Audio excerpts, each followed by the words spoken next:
Hey everybody, welcome to Matt's Metal Show. Today we're going to be talking about the mighty AC/DC. Yeah! AC/DC so far has 17 studio albums. This is a big one. Woo! Getting excited. Gonna hear some AC/DC today. Well, what can we say about AC/DC, man? They're that band that's been around, since we were kids, and you weren't really into AC/DC because you were kind of young, but you knew who AC/DC was because Back in Black in 1980 when it came out, it was fucking huge. And duh, I mean, it's one of the biggest selling albums of all time. I probably got into AC/DC a little later on, probably in the mid 80s. I can definitely remember when Fly on the Wall came out because that was a big deal because it was probably the first AC/DC album where it was like really MTV driven. They had the videos like Sink to Pink and Shake Your Foundations, or they had that little fly and he was like a little character. And over the years, I can remember when they did Who Made Who, the soundtrack to the really shitty Stephen King movie called Maximum Overdrive with like Emilio Estevez.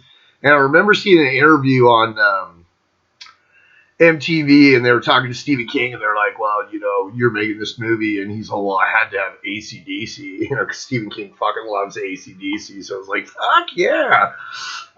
Best 3-chord fucking band in the land. A lot of people over the years have said that AC/DC basically makes the same album over and over and over. They call it a cookie cutter album. Not really. I mean, they do and they don't. There are some AC/DC albums that are very like formulaic and just like AC/DC albums, but that's kind of the for me at least, that's kind of the appeal of AC/DC is like they don't do anything that I have to think too hard about. You just put it on.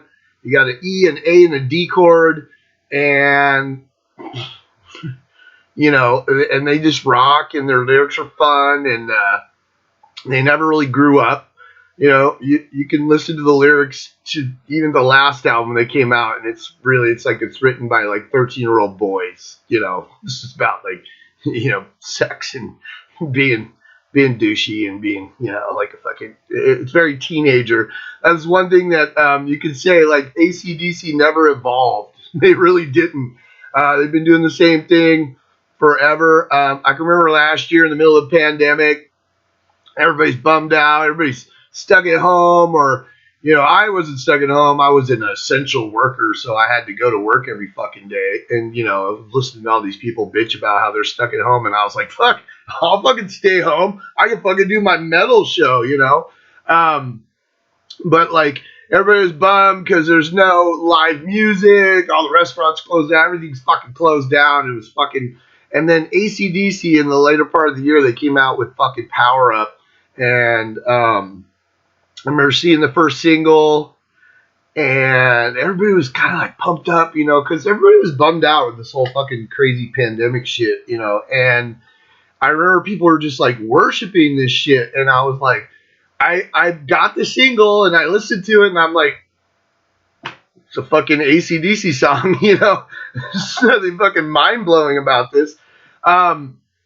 And then a month later, I got the album, and I remember I was doing a review for it on Amazon, and I put it on. Every time I do an Amazon review for an album, I'll put the headphones on, and I'll go song by song and put out exactly how I feel about it while I'm listening to it. So it's like raw and right there.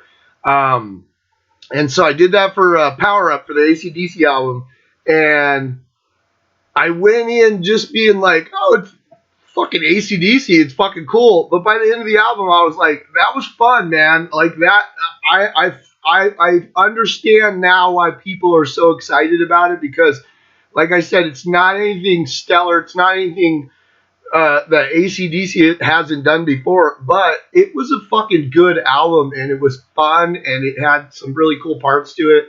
And by the end of the album, man, I gave it a great review because I was like, 2020 fucking sucked, but AC/DC just lifted our spirits, and they really did, because it was a fucking grooving fucking album. Um, Ever since Malcolm left the band and then he passed away, they came out with two albums. One was Rock or Bust, and the other one was the new one, Power Up. Some people are like, oh. And I was kind of like that too, because I was like, well, people don't realize, everybody looks at Angus because he's on the cover of every fucking album. It's his fucking band, we think. But if you look deeper, it's not. AC/DC was not just, Angus was like the spokesperson. Angus was the fun one to look at. He was the crazy one, dressed in the schoolboy outfit, stripping off his clothes, running around, doing his little strut and shit.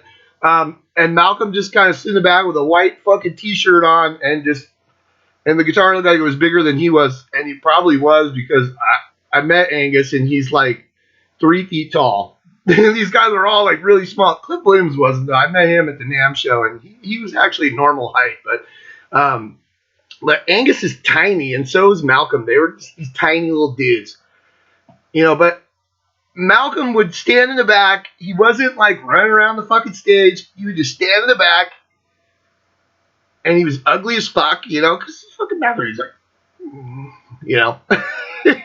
and he would just play rhythm guitar. But what people don't realize is, one, his fucking rhythm was fucking super fucking important to the whole fucking sound of AC/DC. And two, he wrote every fucking song with fucking Malcolm or with Angus.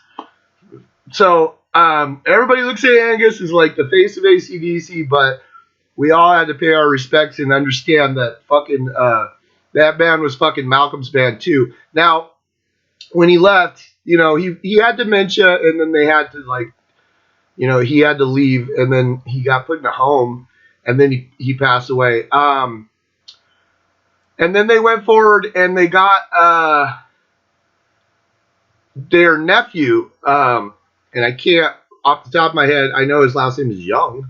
They got their nephew, George? No, George is the older brother. One of the Young fucking clan.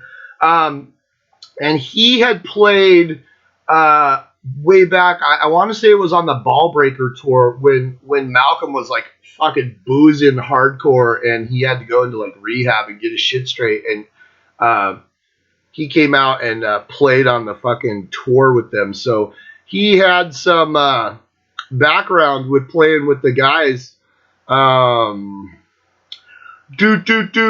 Steve Young. Steve Young is the nephew of Angus and Malcolm. So Steve Young plays on these two albums, Power Up and the one before in 2014, Rock or Bust.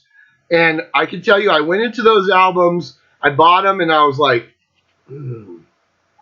for me, because I know like how important Malcolm was, for me it kind of felt like sacrilege, because it was like, it's like when Brian Johnson couldn't sing anymore because he's going deaf, and then they hired Axl Rose to fucking continue their tour. I had no fucking interest. First of all, I'll do a Guns N' Roses show. I mean, I don't hate Guns N' Roses because I grew up with Guns N' Roses and fucking listen to all their shit. But like when you're a kid, there's like the band, the music, and then there's the actual people that make it. And I like the music of Guns N' Roses, but I don't really like the people that are in Guns N' Roses. I mean, actually, let's just say I don't like Axl. Slash is cool. I met Slash. Duff is cool. I met Duff. He was kind of fucked up when I met him. Those guys are cool. But Axl, to me, Axl's a fucking douchebag, and so that kind of sullies that music. So when like they went out and they were going out on this monster fucking tour, and if anybody doesn't know, when AC/DC fucking tours, people lose their shit, because it's a big deal. And AC/DC is one of the biggest fucking touring bands like fucking ever. Just kind of like a little frame of reference. way back when they came out with, let me check my notes here. When they came out with Black Ice back in 2008, and, Walmart bought it, and, everybody was like, they had all the fucking Walmart fucking AC/DC shirts and shit. I didn't buy this at Walmart, but, they went out on the fucking Black Ice tour, because they hadn't come out with an album in a while, so it'd been a minute. I think the one before Black Ice was Stiff Upper Lip. So it'd been 8 years since AC/DC had come out with an album.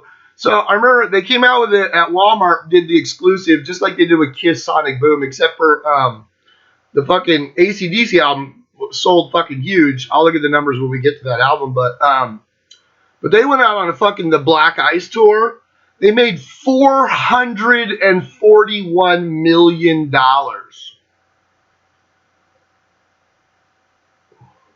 Yeah, those little guys from Australia,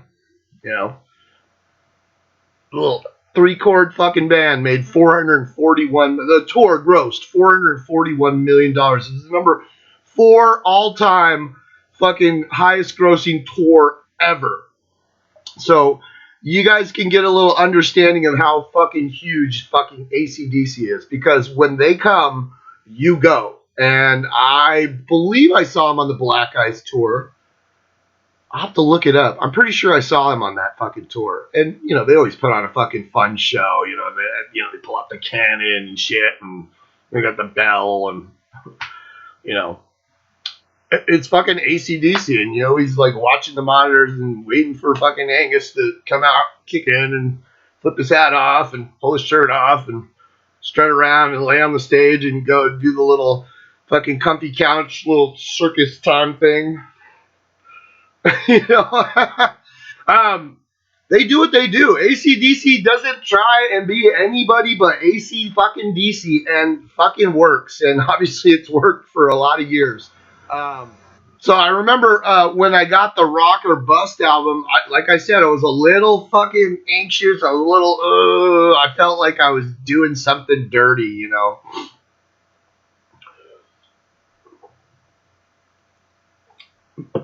No fucking Malcolm in the band. We got Steve Young, little Stevie Young, who's like my age.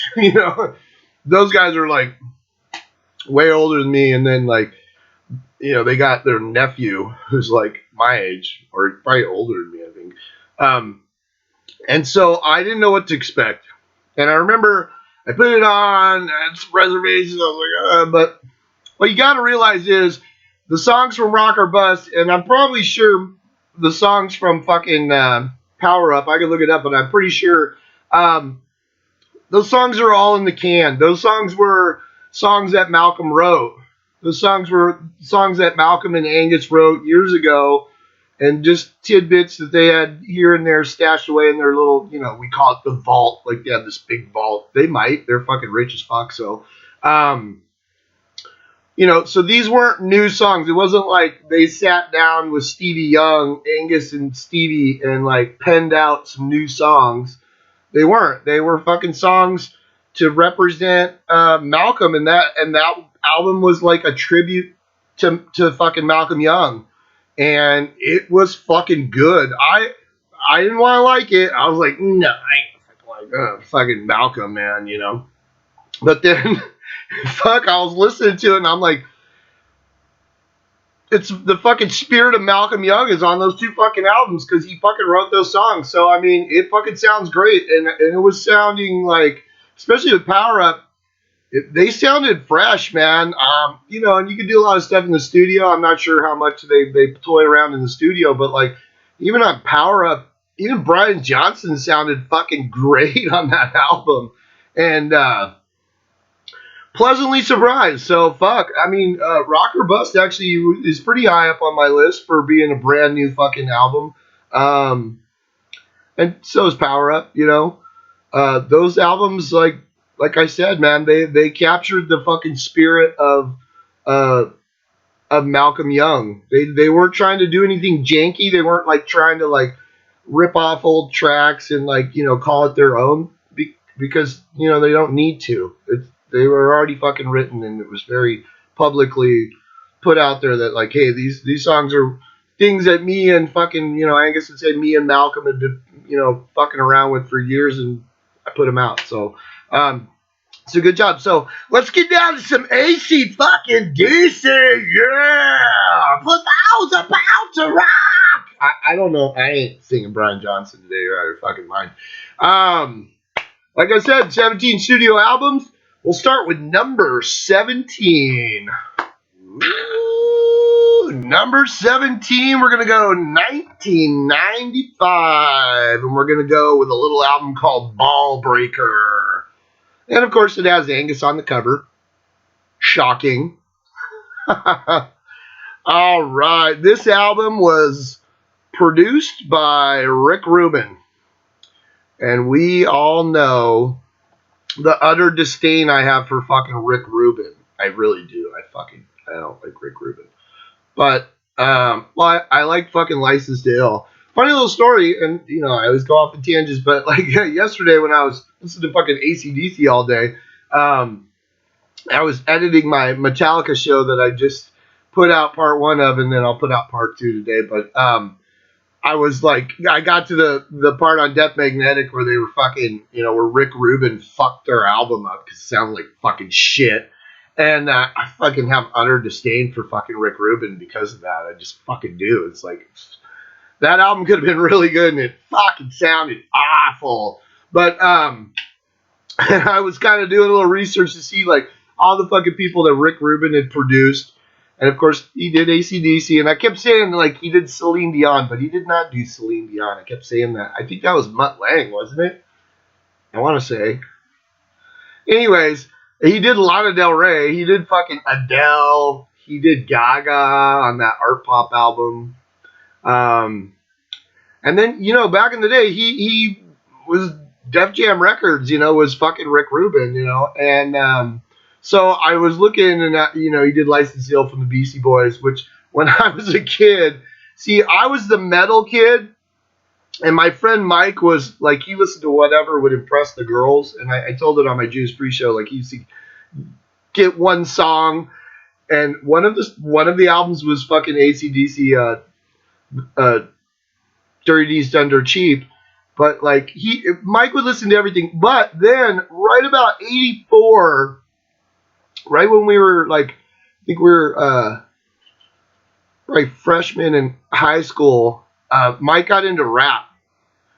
And Mike was like my best friend, so like Mike got into rap, and I went to fucking rock metal, fucking. So I can remember when fucking Def Jam Records came out, because Mike was fully into like the early like LL Cool J and Run DMC and fucking Beastie Boys. Of course, we used to listen to fucking License to Ill. So I was that metal kid, but my best friend loved rap, and so like I would fucking listen to it because in the early days of rap, before like I'm gonna do this. Fucking, this is a huge tangent. Before NWA was probably that first band that was saying crazy fucking shit, like just straight up crazy shit. And then after that, it was like Two Live Crew. And then after that, everybody just said whatever the fuck they wanted. We would listen to fucking Beastie Boys. Well, fuck, we listened to License to Ill like every fucking day. That was our fucking mantra going to school. I remember Mike had this little black truck and we used to drive to school when we were 16 and we'd be bumping fucking Paul Revere and shit, fucking, and it had that rock element because Kerry King from Slayer played on 2 songs on that album. He played on Fight for Your Right to Party and No Sleep Till Brooklyn, right? I think so. So I was like, oh, that's Kerry King from Slayer, And then, and the Anthrax was doing stuff with rap. They did that with Public Enemy and shit. So me and him had that kind of bond. Well, the other day when I was looking up the Rick Rubin shit, I was just like, oh, man, I haven't heard this shit in a while. And I started putting on like some, because I listened to a ton of different music. And I put on that old school rap, like from the fucking early 80s. And I made a little mixtape and was jamming out fucking Beastie Boys and fucking LL Cool J and shit from his like first album, with the little boombox on it and shit like that. Some fucking Curtis Blow, fucking the roof is on fire. It was kind of fun to go back. It was nostalgic. It was like cool. But let's get back to AC fucking DC. So anyways, yeah, Rick Rubin produced this fucking album. And it doesn't sound bad. I mean, he did a good job. I'm not saying Rick Rubin does a bad job on all the albums. That Sabbath album he did, 13, like it sounded fine. The one with the Metallica album, there's this thing called the Loudness War, where certain producers have been accused over the years of contributing to the Loudness War, where they take an album and when they compress it, they try and make it louder than it should be, and it ends up distorting it and fucking it up. And that's exactly what fucking Rick Rubin did to fucking Death Magnetic from Metallica. Um, he compressed it, and they do this like digital clipping and shit, and they try and make it so where it's just noisy, it's fucking loud, and there's no fucking reason to do that. It made the fucking album sound like shit, And of course, Metallica are a bunch of pussies. They didn't want to piss Rick Rubin off, so they're like, "Oh no, we're fine with it." And you're like, "Well, your fans aren't because it sounds like fucking garbage." Luckily, they kind of rectified that, and like iTunes came out with like the remastered for iTunes, and it sounds better. And also, like I guess it was on like that fucking video game Guitar Hero, like it went to Guitar Hero before it went to get compressed, so those are the real songs how it should sound. So anyways, but yeah, Rick Rubin. So Ricky Rubin gets with AC fucking DC, and they come out with an album called Ball Breaker. And it's on the bottom of my list, not just because Rick Rubin produced it, just because to me, this was, if you want to talk cookie cutter, here it is. This is a cookie cutter fucking AC/DC album. There's nothing on here that is awful, because there's nothing on any of these albums that's awful. I love fucking almost every fucking AC/DC album I fucking love. I like this album. It's a cool album. It's straightforward. It's fucking AC/DC, but there's like nothing on here with the exception of like Burning Alive is fucking awesome, and I love Hail Caesar. The opening track, Hard as a Rock, like it's cool. The Fuhrer is a cool song, but this album to me, I listened to it and it just like 3 songs in, it's fucking white noise. It's just like AC/DC in the background. It's like elevator fucking music, elevator AC/DC. And you can't blame Rick Rubin for that because he didn't write the fucking songs. These guys wrote the songs, but to me, it's just like it's a fucking AC/DC album. Like I said, it's not awful. I don't fucking hate it. But at the same time, I never fucking reach for this album. Because it's like, if I was doing a comp list, I'd put those 2 songs on it. Burn Alive and fucking Hail Caesar. Maybe The Fuhrer I'd put on there. But other than that, I'm like, it's a really kind of forgettable album. So that is number 17. Number 16, we're going to go to Blow Up Your Video from 1988. And I hadn't listened to this fucking album in like so long, because I was never really into this album. First of all, like, the cover's like Angus jumping through like a fucking TV screen, and it's called Blow Up Your Video. So for me, it was always kind of like, felt like it was like aimed at MTV, but it really wasn't. Like what he was saying is like, by this one, 88, like you could watch pretty much anything you want on TV. Like, they had all these channels and shit, and so AC/DC to him was always like a live band, and they were really. I mean, you go see AC/DC play, you can listen to their albums, they're fun, but you want to go see them play. And that was his thing, was like, yeah, if you watch us, you're gonna blow up your video. Anyways, I kind of thought it was stupid, didn't really like it. Plus in 88, I was fucking into Metallica and fucking way harder band. I think 88 was that the year that fucking Operation fucking Mindcrime came out, right? I want to say that 87 or 88. I'll look it up. It'll be right fucking there. I had other interests. AC/DC was kind of like that back burner band for you, like in the middle of the years, where it was like you still loved them. Fucking AC/DC. If they came to town, you'd go fucking see them, but you weren't like fucking. Oh my god. Dude, have you heard the new fucking AC/DC fucking Blow Up Your Video album? It's fucking amazing. Not really. There's, there's 4 songs on here that I actually love, okay? Heat Seeker is fucking great. It's a great opening fucking track. Heat Seeker! Oh. That's the Way I Want to Rock and Roll. That's a fucking cool song. It's funny, I like the first 2 songs and the last 2 songs are like my favorites. Because Two's Up and This Means War are fucking great songs. But all the stuff in the middle, like Mean Streak, Go Zone, Kissin' Dynamite, Nick of Time, it's fucking white noise AC/DC. It's like, oh, it's cool. It's like, nothing to fucking write home about. So that is number 16. Blow Up Your Video from 1988. Number 15, we're going to go Stiff Upper Lip from 2000. And of course, it has Angus on the cover. But he's like a little statue. It's like a little bronze statue, which is cool. I would get a fucking Angus Young statue to put it in my front yard. That'd be fucking awesome. Have you ever seen that? It's like in Bulgaria or something, but there's this fucking rock and it has a fucking statue of fucking Ronnie James Dio coming out. I'll put it on here. It's fucking awesome. It's in Bulgaria. How fucking cool is that? I can get that and put it in my fucking yard. Stiff Upper Lip, man.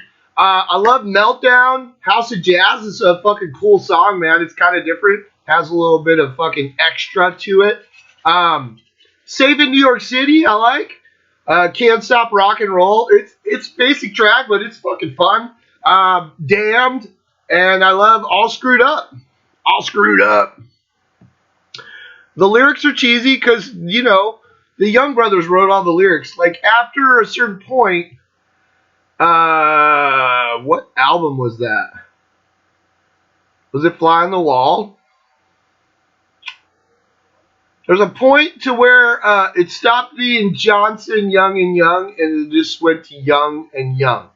There's a point where Brian Johnson stopped contributing, and it was just Angus and Malcolm. And so I'm not sure who was writing the fucking juvenile-ass fucking lyrics, but most of the time they work. They're fun. They're cheesy as shit, but they're fun. They're like I said, it's like a 13-year-old boy wrote them because it's all about sex and shit. But Stiff Upper Lip, a better late era AC/DC album, better than the two that came, preceded or went behind it. I'll pop it on. It's a fucking cool album to listen to. Like I said, not one of my huge favorites, so yeah. This one is gonna shock people, but I'll give an explanation on why. Number 14, I'm going to go The Razor's Edge. Well, first of all, people, this is like, you know what this reminds me of? This reminds me of when dumbass Donald Trump, and I'm not going to get political here because I don't give a fuck, but anyways, when Donald Trump would be tweeting, he's the president of the United States, well, he was, he'd be tweeting and he couldn't spell. You're the president of the United motherfucking States and you can't fucking spell. You look like a fucking retard. Like, dude, you have nobody to proofread your fucking your tweets, you fucking retard. So you end up looking like a fucktard. Well, that's the kind of thing with this album. It's called The Razor's Edge. It should be Razor apostrophe S, because that would be Razor's Edge. And it's funny because the song called Razor's Edge actually has an apostrophe in it. I don't know who came up with the album title, but learn to fucking spell, people. That shit bugs me. It's like they, there, and there, like people don't know, or you're and you are and you're, they don't fucking it drives me nuts. Got to get some more beverages, dude. Razor's Edge. This was a huge album, man. I think it went really, what did it go, like fucking 80 times platinum or some shit like that. It was 1990, so people were kind of, hair metal was dying, MTV was dying. This album went 5 times platinum in America, so this was a big fucking album. MTV was still strong, it was 1990, so it hadn't, kicked the fucking bucket yet, but, people's interest, we were moving into the 90s, and then we all know what happened in the 90s, so, but this was, holy shit, people love this fucking album. I do and I don't. It's got that Bruce Fairbairn production. You know, he did like Bon Jovi, you know. So I call this Bon Jovi AC/DC. It has Thunderstruck, which everybody fucking loves, and I love it too, so don't get me wrong. Yeah, man, Thunderstruck! You know? Got Fire Your Guns, which is fucking awesome. It has Listen to the Money Talk, has Money Talk.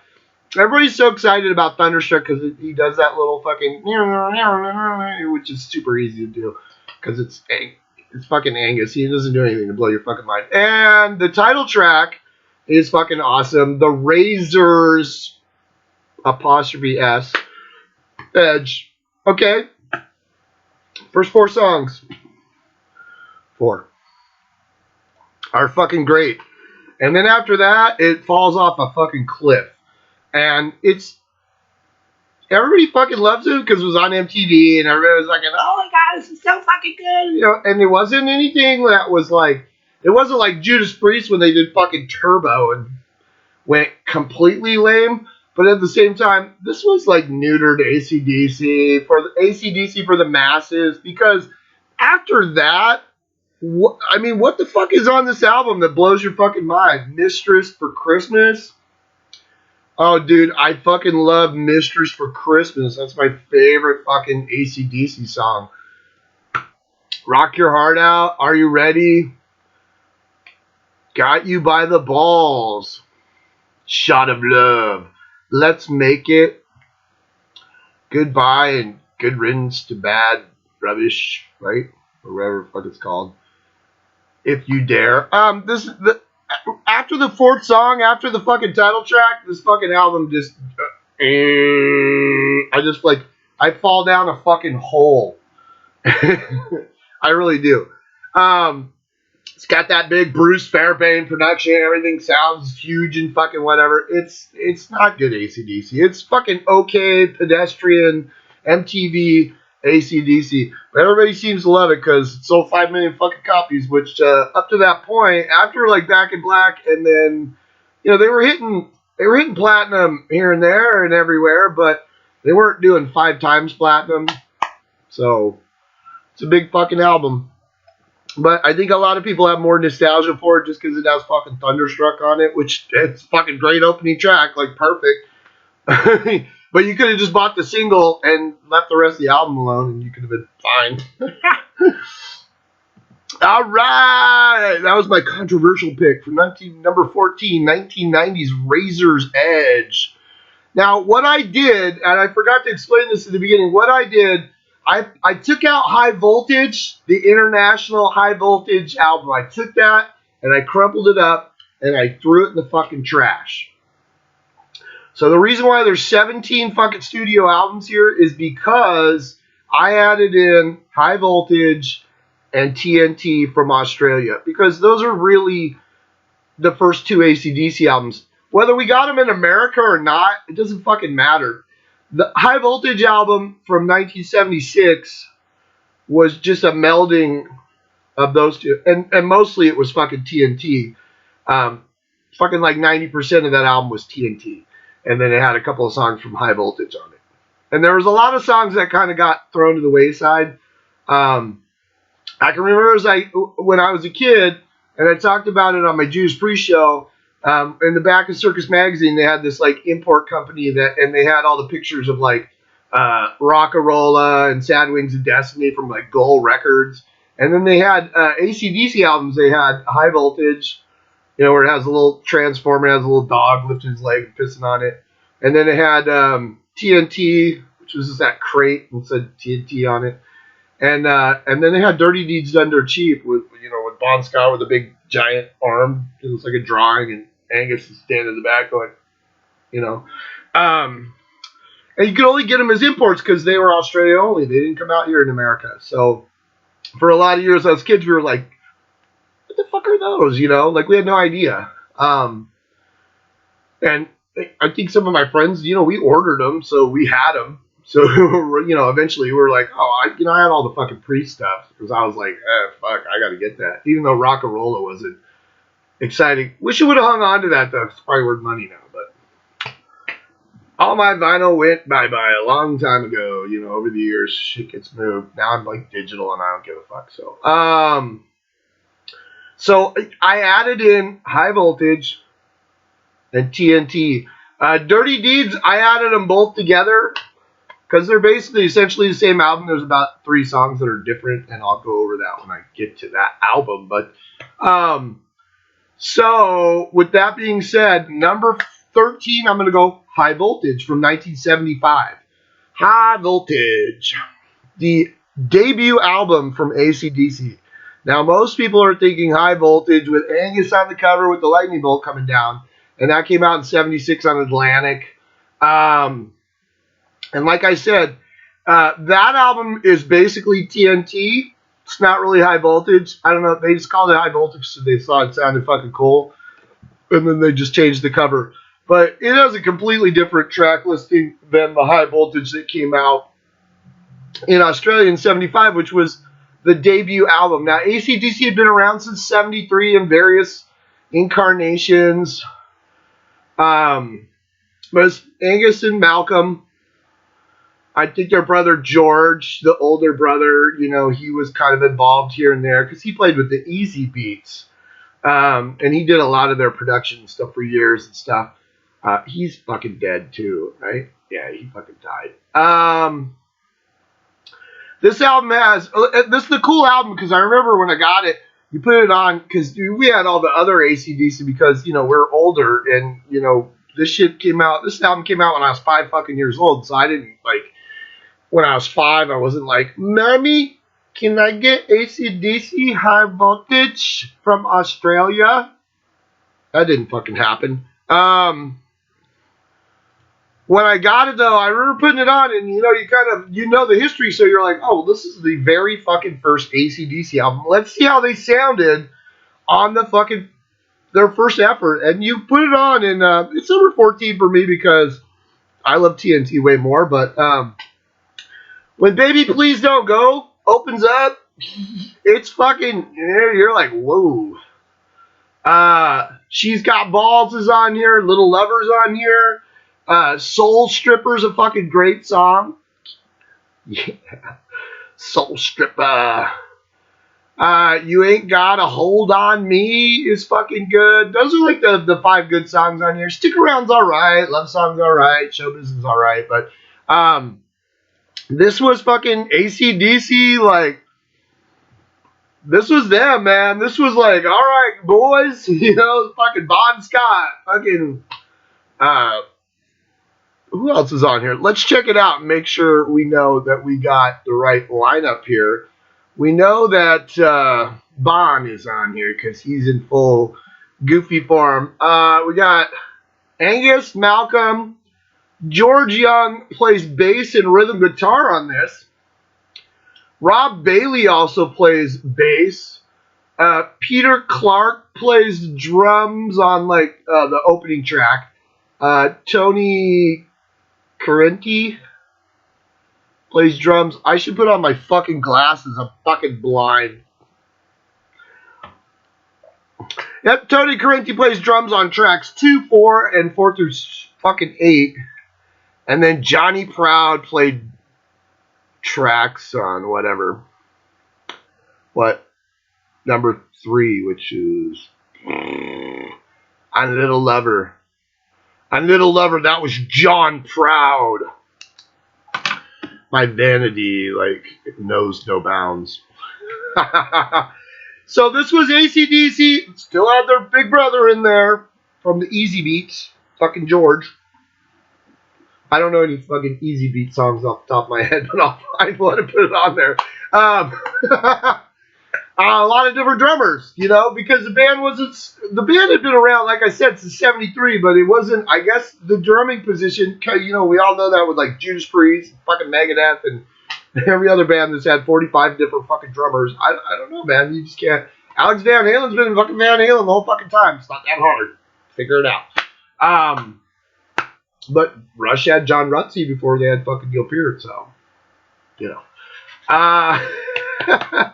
This is a cool album, man. You could definitely, when you put it on, and I would definitely tell you, go out and fucking find it. If you are a fucking AC/DC fan, but you never went down that fucking road and you just own that Atlantic version of fucking High Voltage, the neutered mix and match fucking High Voltage that they fed us here in the States, go and find fucking the original High Voltage, because it's number 14 or it's number 13 on my list, but it's a fucking great snapshot of what fucking AC/DC was going to become, because it's not all polished and perfect, but when you put it on, like those 4 or 5 songs that I talked about, especially fucking Baby Please Don't Go, like, dude, Angus, that's what's cool about Soulstrummer, because I think Soulstrummer has that weird part in the middle, but like, fuck, Angus, you could definitely, the rhythm is there, fucking Malcolm's solid as a fucking rock, dude, fucking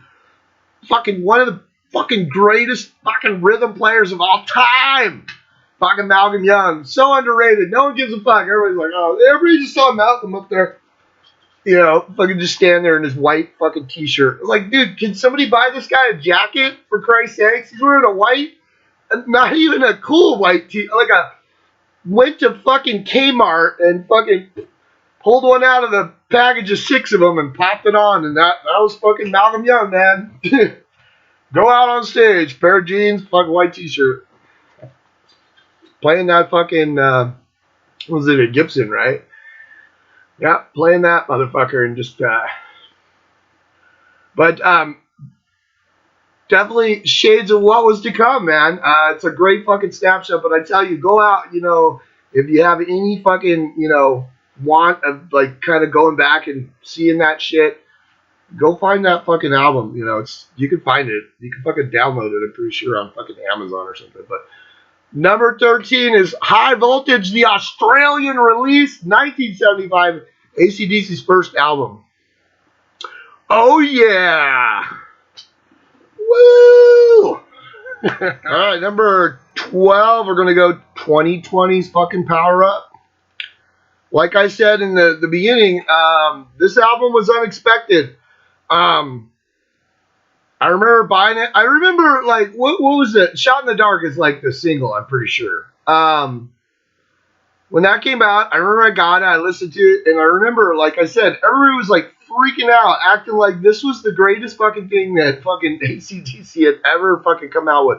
We were all starving, we were all scared, we were all kind of in a weird fucking place because of this fucking pandemic.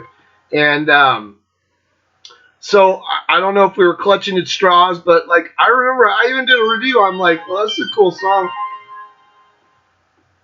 Jesus. All right, I put my phone on silent because Jesus fucking Christ. Anyways, yeah, I don't know if we were all in a weird place. The pandemic kind of fucked everybody's heads up. But I remember, like I said, I listened to the single. I even did a review on it on Amazon, and I was like, what's the big fucking deal? Like, it's cool. I mean, I listened to it, but I wasn't like, oh my God, this is the greatest fucking song I've ever heard fucking AC/DC play. What, you know, was it? It was just like, it's a cool fucking AC/DC song. And then, like I said, I bought the album when it came out, and, you know, it was $10. Fuck, $10, dude. Pack of smokes. $10 for, you know, it's 2 trips to Starbucks. How about that, in case people don't smoke? Fuck, I put it on. I listened to the whole thing. I did a review on it.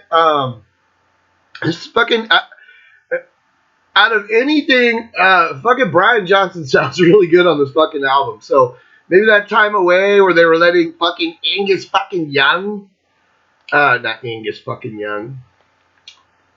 Maybe that time away where they were letting fucking Axl sing in their fucking band, did fucking Brian some good. I was watching this little show. He does this little road show, and he's only done like a couple of episodes, but he's fun. He's this little tiny dude, and he's just like, oh yeah, he's so fucking personable. He's fucking amazing. Like, I would fucking totally hang out with that guy. He's cool as shit. You know, he's always like, down at the pub. You know, and he always tells funny stories about like being on the road and shit. He's fucking hilarious. I saw him do it with. He does it with Robert Plant. He does it with Roger Daltrey. He does it with Nick Mason from fucking Pink Floyd, and he did one with Lars from Metallica. I want to say there was another person that he did it with. I can't remember. But yeah, watch that little show. It's on YouTube. Just fucking Brian Johnson. And he does this little thing where he drives in this little car. He's got his fucking hat pulled down. He's just driving in a little car. And he gets out and he goes and hangs out with these guys and they tell fun stories. But apparently that time away, well, Axel! I don't even think I finished that fucking story. I was just saying, like, yeah, you know, when Brian Johnson went out, his fucking hearing was blown out. And they were like, dude, you're going to go deaf if you fucking go out on tour. And then, so they had to reschedule and they had to fucking get Axl fucking Rose from fucking Guns N' Roses to fucking sing for AC/DC on the rest of their tour. I would ask for a refund. I don't know why people think that, like, in my opinion, I don't know. I dig Guns N' Roses. I have all their fucking albums, even that fucking 12-year wonder fucking Chinese Democracy. I fucking have it. I don't hate them, but at the same time, I don't know how people think that fucking Axl Rose is a great fucking singer. I mean, he's fucking, you know, he's got some pipes, but his voice is fucking annoying as shit. But the same could be said of Brian Johnson as well, because he's like, I was hard in the middle, I was hard. You know. But that's fucking AC/DC. Love that comedian. What's his name? It's like Jim Brewer. He's fucking doing it where they were doing the hokey pokey. Fucking AC/DC was doing the hokey pokey. It was fucking funny as shit. Or where he did Hatfield and he was like, James was like, well, yeah. He's all, they can sing any song. If you're happy and you know it, yeah. Anyways, that time off must have done some good because this was the first AC/DC album in a while. It's been 6 years since Rock or Bust, but Brian sounded really good. So Shot in the Dark's a cool song. I like it. Through the Mist of Time is fucking cool, man. I like that song. Kick You When You're Down. Demon Fire's good. I like Systems Down. And Code Red. Code Red's a fucking great song. Every other song, like Money Shot, all juvenile shit. All the other songs are good. They're really good. But those are the songs that stick out to me, and this is a great fucking album.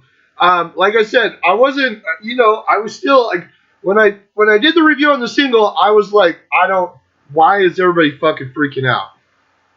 Like I wasn't being the naysayer. I wasn't being the contrarian, like Martin Popoff. I wasn't being the contrarian, but I was, because I didn't understand it. I didn't understand why people were so blindly fucking allegiant to fucking AC/DC. They were acting like they just rewrote the fucking Constitution of the United States. I didn't get that from this album. This is a fucking good album. But desperate times call for desperate measures, right? People, over the last year and a half, it's been a fucked up, weird, creepy time where fucking people are kind of introverted and fucking kind of questioning everything, and everybody's freaking out, and we've never been through that shit. So when you get a fucking pillar band like fucking AC/DC and they give you something, well, they give it to me, I bought it, but when they bestow something that you could grasp at and kind of cling to, like a life preserver, kind of tells you like everything's right in the world, because there's a fucking AC/DC album that fucking rocks like fucking hard. So it's a fucking good album. Power Up number 12, 2020. Fuck yeah. That's probably one of the best things that came out in 2020. That one and that fucking Armored Saint album, like Punch the Sky, or what's it called? I'll put it up here, but there's a fucking Armored Saint album that came out right around the time that this came out, and I'm not, I remember Armored Saint when I was a kid, we saw them like, they used to play with like Anthrax and shit, on those quadruple bill fucking thrash shows, But But they came out with a fucking album the same time around this time, and it's fucking amazing. Definitely check that fucking album out. I fucking loved it. Number 11. This will shock some people as well. Gonna go 1981. For those about to rock, we salute you. For those about to rock, fire. The follow-up to fucking Back in Black. People probably rank this a little higher. I don't. Now, this album holds a special place in my heart. This was probably... I want to say this was probably the first AC/DC album that I bought with my own money. I didn't buy it in 81 because I was fucking like 11 years old.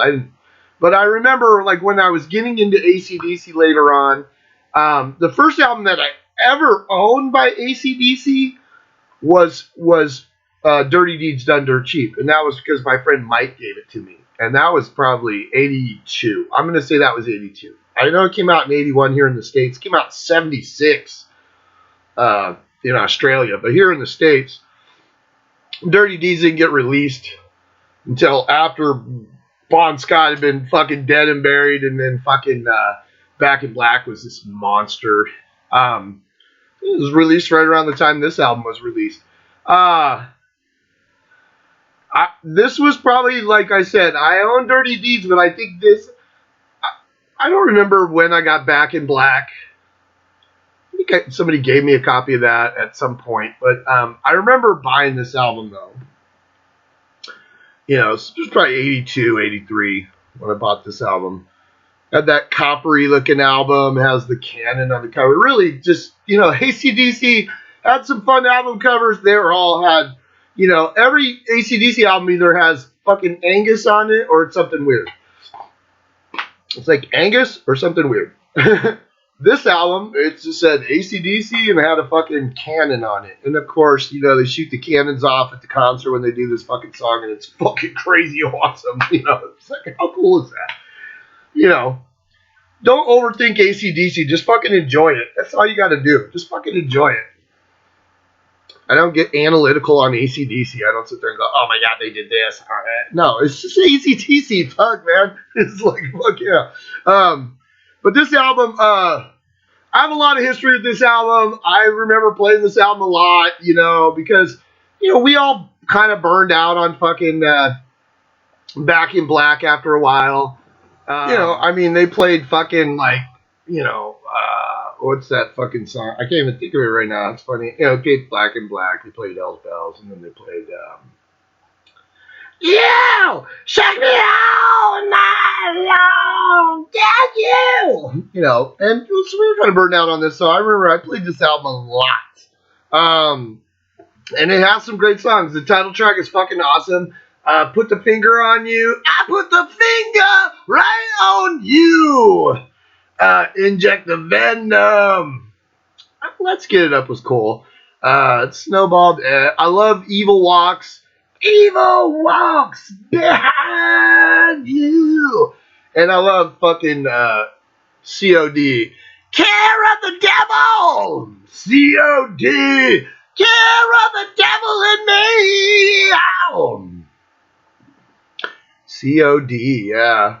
But, okay, so that's, you know, I listened to it, like, just the other day, and, you know, I was like, why don't I, like, love this fucking album? And then I kind of listened to it, and I was like, oh, because the songs are, Breaking the Rules, Spellbound, Night of the Long Knives is pretty cool, but, like, I was like, ooh, do I love this? And I was like, yeah, it's alright. It's hard to fucking come after fucking Back in Black, for Christ's sakes. I mean, obviously, one of the biggest selling albums of all fucking time. I mean, that thing went like 25 fucking times platinum, some shit like that. And then, you know, this one went, what, like 2 times platinum? I think it was fucking 2 times platinum.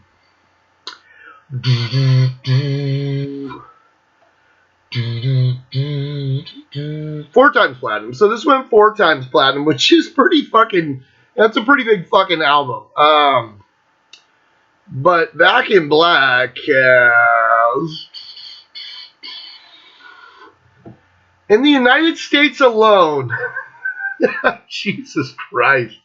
In the United States alone, Back in Black has sold 25 million copies. It's 25 times platinum. Jesus.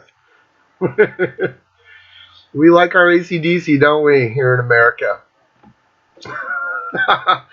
Yeah. This was a cool album, man. I listened to this a lot when I was a kid. I remember this one, Fidal's about to rock. Because we were always looking for those big anthems when we were kids, You shout it out loud from Kiss, fucking Seek and Destroy from fucking, Metallica and shit. You always look for those big anthems, and this was a big fucking anthem, It was like, Fidal's about to rock. Fire, we salute you, And, like I said, overall, I love this album. I love fucking all AC/DC albums. There's nothing that I don't like. But this album, it just had, to me, it just felt like had some filler on it. Like Back in Black was like, and then they were kind of like, whew. So, yeah, that's number 11 for those about to rock.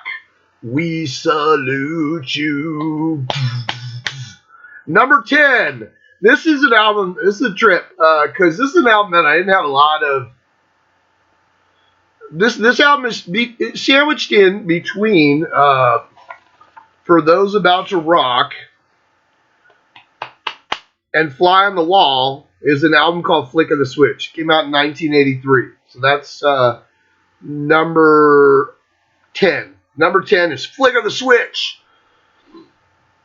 Flick of the Switch is like one of those AC/DC albums that gets kind of fucking lost in the mix, especially for me. I just like, because riding off of Back in Black and then For Those About to Rock and then Flick of the Switch and then going back into like that, like I said, the MTV era kind of fucking AC/DC with Fly on the Wall where they had the little fly and, they were trying to mix it all together and kind of be relevant. This album just gets over fucking looked. It had that white cover. It's like a pencil drawing of like Angus flicking the switch. It's kind of stupid, but it's kind of cool.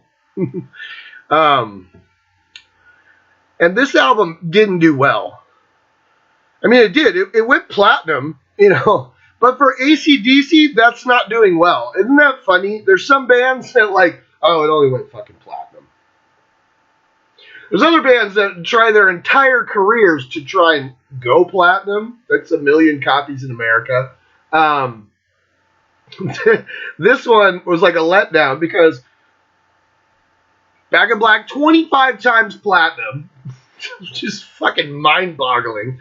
And then the follow-up goes 4 times platinum, which is still that's a fucking really good fucking album.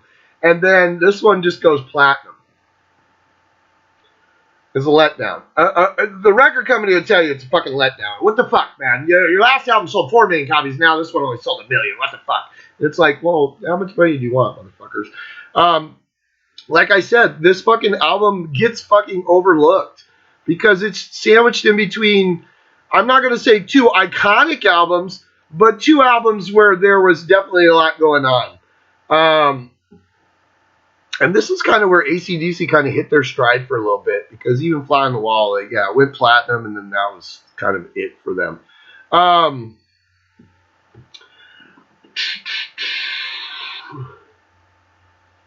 This was kind of like a back to the basics, go back to just being what you were. This album actually kind of feels, in a way, like going back to the Bon Scott kind of days.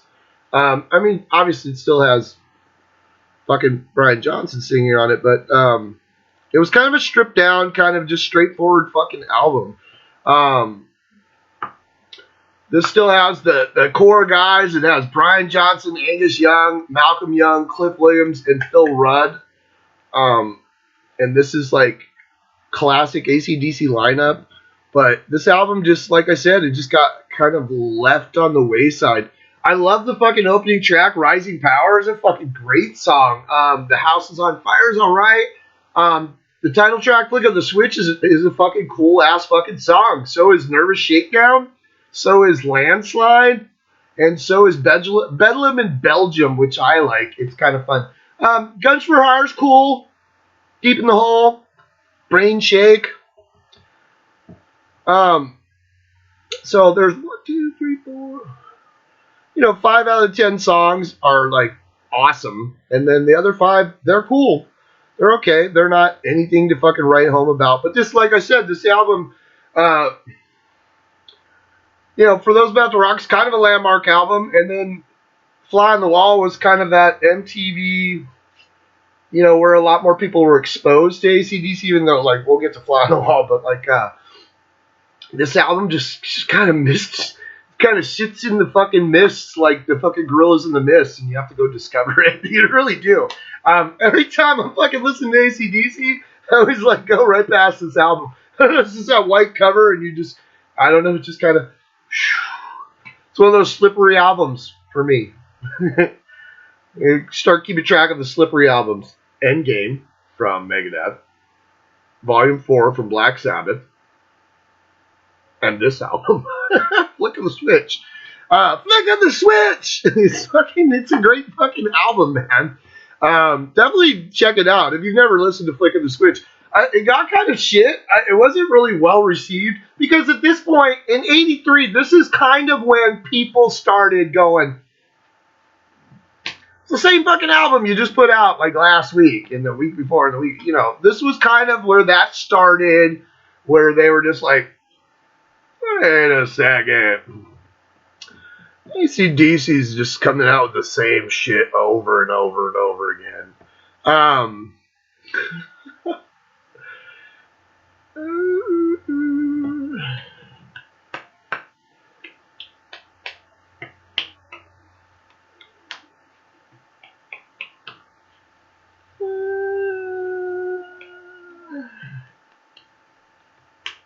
Wow. I'm just reading up on this for a little bit. We're going to go on, though. Wow! Number 10, Flick of the Switch! Yeah. Number 9, I'm going to go Rock or Bust from 2014. This was that album, like I said, this was the first album without Malcolm. It's like dedicated to Malcolm, I'm pretty sure. And there was kind of a disclaimer like, hey, these are songs that Malcolm wrote. So it was, they're being honest. They weren't trying to be shady or anything. I remember, I put it on. The title track's number 1 song, Rock or Bust. And I was like, that was pretty fucking good, I like that. Wait. And then Play Ball, and I was like, wait a second. This song was fucking good. Rock the Blues Away was fucking good. Misadventure was okay. Yeah, it was okay. And then Dogs of War. And I was like, okay, what's going on here? Because these are actually really fucking good songs. Dogs of War, man, like, it's a Dogs of War. Soldier of Fortune, Dogs of War. I almost picture fucking Bon Scott singing the song. It's kind of gritty, kind of sleazy sounding. Fucking good, man. So I was like, what the fuck? Wait a second. That's like fucking 4 really good songs. Hard Times is fucking good. Baptism by Fire. Rock the House. Sweet Candy. Emission Control. Like, this is a fucking really, really fucking good album. So, it does have Steve Young on rhythm guitar. But, you could just say it's fucking Malcolm Young, because he's just playing Malcolm's parts. These songs were all tracks written by Angus Young and Malcolm Young. So these were fucking songs that they had in the can or they had on demos and shit, and then they just went ahead and pushed it through. So you got Brian Johnson on lead vocals and Angus Young, and then you got Stevie Young. We call him Stevie. Stevie Young on guitar, rhythm guitar. Cliff Williams is on bass. I thought he retired. Didn't he retire I think after this album, like he retired, and then it's funny because he actually came back, and then Phil Rudd on drums. So, um, fucking A, man. I forgot to mention like the bald guy on fucking Razor's Edge. Remember, like Beavis and Butthead used to make fun of the bald guy, the bald drummer on fucking Razor's Edge. I forgot to mention that. It's funny. That was one of the things I remember back then when Beavis and Butthead was making fun of all these music videos and stuff. And it was like, who is that? And he's like, is Phil Rudd dead? Oh, man. Who was that? What was that guy's name? It's totally funny. Yeah, Chris Slade. Chris Slade was on drums. Their Revolving Door. Not so much. I mean, Phil Rudd's played on a good number of their albums. They had Simon Wright. They had Chris Slade, who, like, they totally shit on him. There's a story I read where they totally shit on Chris Slade. Like, he was supposed to still be in the band, and then all of a sudden Phil Rudd could come back. You know, all these legal issues and shit. And then all of a sudden he could come back, and they were like, peace out, Chris. And they kind of fucked him over. And then he came back again, or some shit like that. Apparently he likes the abuse. Dude, Rock or Bust, man, was one of the surprises for me. If you would have asked me in 2014, with a new AC/DC album out, they have that lenticular cover, you know, where it was kind of cool looking, or kind of what the logo exploded or some shit like that. If you would have asked me before I listened to it, what I would have thought of a new AC/DC album, I would have been like, like, you know, but AC/DC is one of those bands. I mean, depending on how much fucking gas they have left in the tank, how many fucking songs they have cataloged away that Malcolm helped fucking write with fucking Angus, depending on that, I don't, you know, that's a creative song team that one's gone and now you have just Angus. I don't know how solid it's going to be, but AC/DC is one of the bands, kind of like Judas Priest, where like, fuck this, they're still coming out with fucking great albums. They're fucking great. This is a great album. It's not a good album. It's a great fucking album. Fuck, man. There's at least fucking like 8 songs on here. It's got a lot of songs on it. It's got 11 songs, but at least 9 of the 11 songs I rated really high. I always rate all my songs so I can look at it quickly and see, oh yeah. Fuck, Rock or Bust, 2014. That's number 9.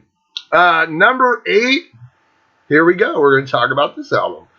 1985's Fly on the Wall. I remember when this album came out, there was a lot of hype around it. There was a lot of ads and shit. They had the little fence with the eye looking at it, so it was called Fly on the Wall.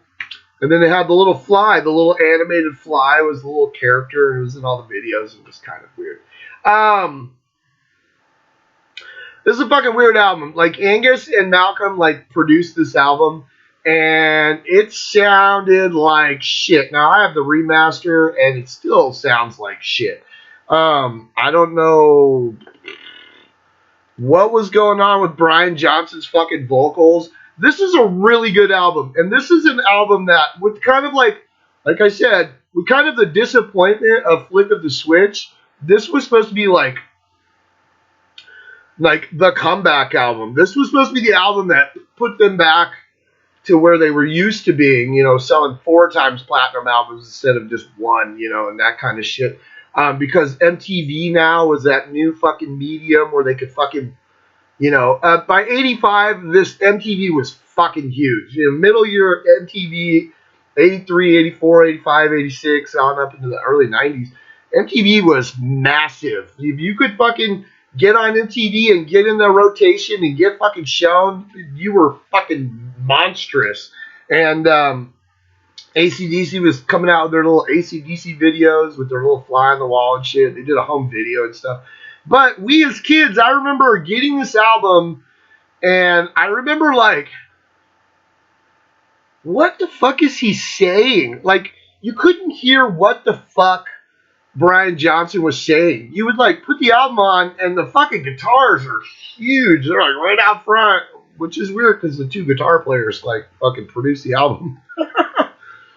But it sounds like Brian Johnson is like a block away, singing into a fucking empty soup can or something, you know?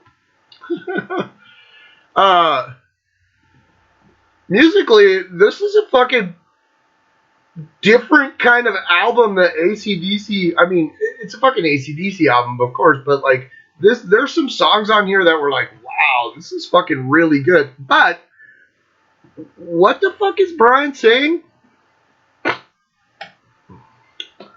The title track is the opener, and it's all right.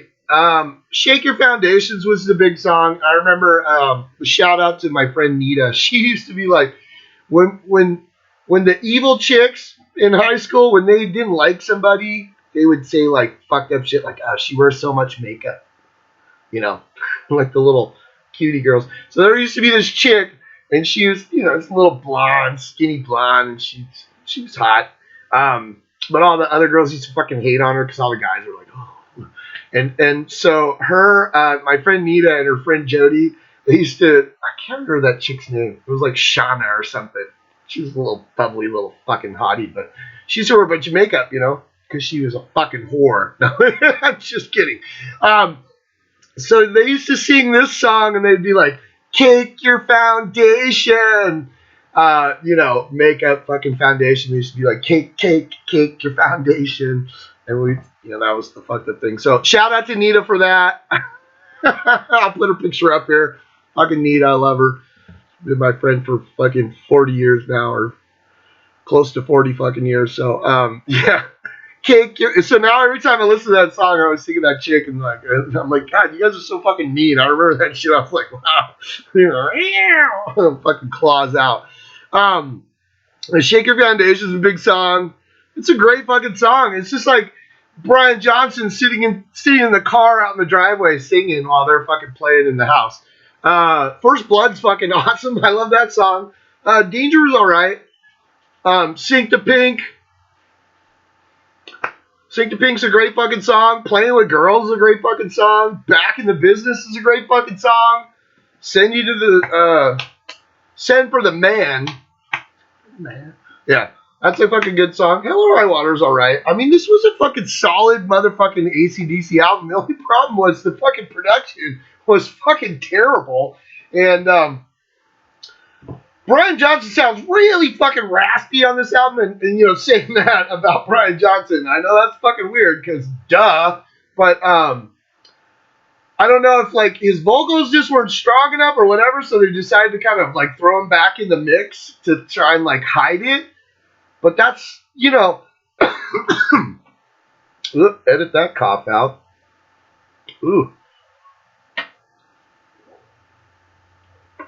But the thing is back in 1985, and even now, if your fans, the kids, if they can't understand the fucking song, what your singer's singing, then you're not gonna sell a bunch of albums. Because I can't walk around and sing the song if I don't understand what the fuck he's saying. I mean, yeah, he's singing the chorus, and we all get the chorus, but you're not just gonna walk around and sing the fucking chorus of the song. You want to know the fucking words, and yeah, like now you can, you know, put the headphones on and be like, oh, who? Well, now you can just Google the fucking song. Oh yeah, Perfect Light, yeah.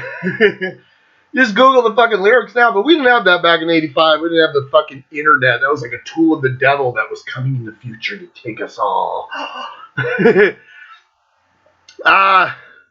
This could have been one of the greatest fucking AC/DC albums of all time, and it turned into a misstep. And that's unfortunate. And I have the remaster, and it cleans up a little bit, but still, like, Brian's way the fuck back in the mix, and you really don't want to put your singer that far back.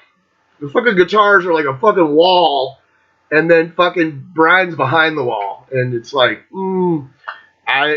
so. And the little videos, they were cheesy and stuff, you know. It's not like these guys were pinup fucking girls, you know. These guys weren't pretty. That was the thing about AC/DC is like, the chicks weren't really into AC/DC. I mean, everybody was into AC/DC because it was like rock anthems and shit. But when glam came out, or not glam, but when MTV Metal came out, like, that was the thing about AC/DC. Their popularity kind of actually went down a little bit because they were pretty, man. You had to fucking, you had to go up against Motley Crue and fucking Whitesnake and all those fucking glam fucking dork bands like Poison and shit where those guys were pretty, and AC/DC ain't pretty. You see fucking Malcolm up there with his white t-shirt on, fucking scary looking motherfucker. Yeah, fucking Malcolm got laid because he was in AC/DC. If not, yikes. If you just saw Malcolm walking, if you were a chick back in '85 and you just saw Malcolm Young walking down the street, you weren't like, oh my God, that guy's gorgeous. You were like, ugh, you crossed the street. You look like a fucking serial killer. But anyways, and that was something that, like, you couldn't doll up AC/DC. You couldn't. They were interesting. Malcolm was interesting, because he could play. And then Angus, of course, was interesting because he was the class clown kind of thing. But, dude, like, chicks weren't going, oh, damn. Mysterious, right? So, yeah, that's number 8 was Fly on the Wall. So, number 7, I'm going to go Black Ice from 2008. This is the Walmart. We have the MTV, which is Fly on the Wall. That's the MTV fucking AC/DC. You had the Bruce Fairbairn Bon Jovi fucking AC/DC. This was the Walmart AC/DC. This was this fucking album. They hadn't come out with an album in a while.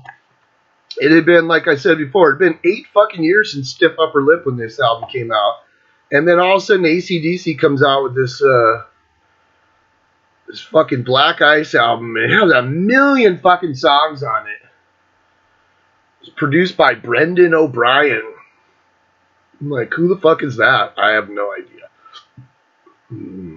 Still have that classic AC/DC lineup. Brian Johnson, Phil Rudd, Cliff Williams, Angus Young, Malcolm Young. But this was unexpected because we all thought AC/DC was dead. Right? 8 fucking years and they hadn't come out with a fucking album. We're like, I don't know. So they sold a bunch of copies to Walmart, and Walmart kind of was like the distributor of this album. But then this was the point in 2008 where they had, like, you could download it, you could do all this weird shit. No,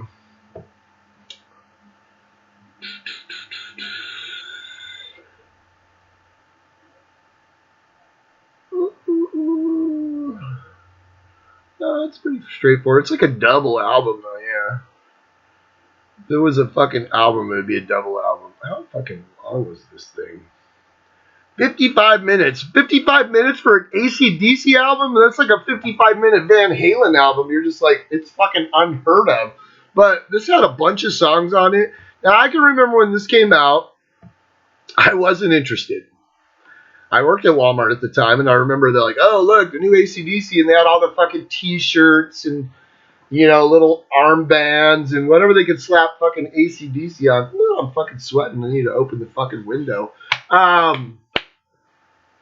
They had all this paraphernalia, and they had this black album, and had this cool little fucking design, and, of course, up at the top is the silhouette of fucking Angus. But I can remember I was not interested. It's 2008. Like, AC/DC isn't dead to me, but I just listened to old AC/DC. That's what I did back then. I probably didn't buy this album until, like, right before I saw them, I think.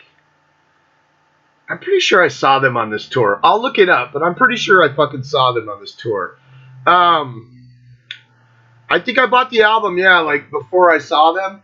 And so, I could at least fucking listen to it and go, okay, what are they going to play, And I was fucking pleasantly surprised. For being Walmart fucking AC/DC, there's some fucking great songs on there. This is another, like I said, latter year fucking solid fucking AC/DC album. Rock and Roll Train.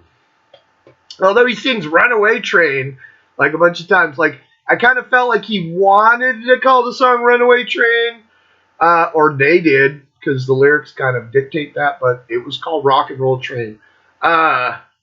Skies on Fire, Big Jack, War Machine. A song called Wheels is good. I like She Likes Rock and Roll. Rock and Roll Dream, yeah. Rockin' All the Way. I think they're trying to get as much songs with the fucking word rock in them as possible, because they have Rock and Roll Dream and Rockin' All the Way. And then Black Ice, the title tracks. Like, how many fucking songs are there? 15 songs? This is a long-ass fucking AC/DC album, but like I said, I was kind of pleasantly surprised when I listened to this finally, because I was kind of just like, yeah, AC/DC, not really like running out to fucking, listen to new AC/DC. I had all the old shit. I didn't really need to go forward, but pleasant surprise. Fuck, man, it's all the way up here on my list at number 7. It's definitely a good fucking album, so dig it. All right, we're down to number 6.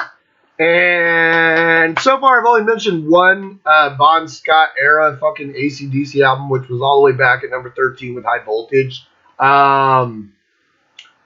Here's another one. Number 6, I'm going to go Powerage from 1978.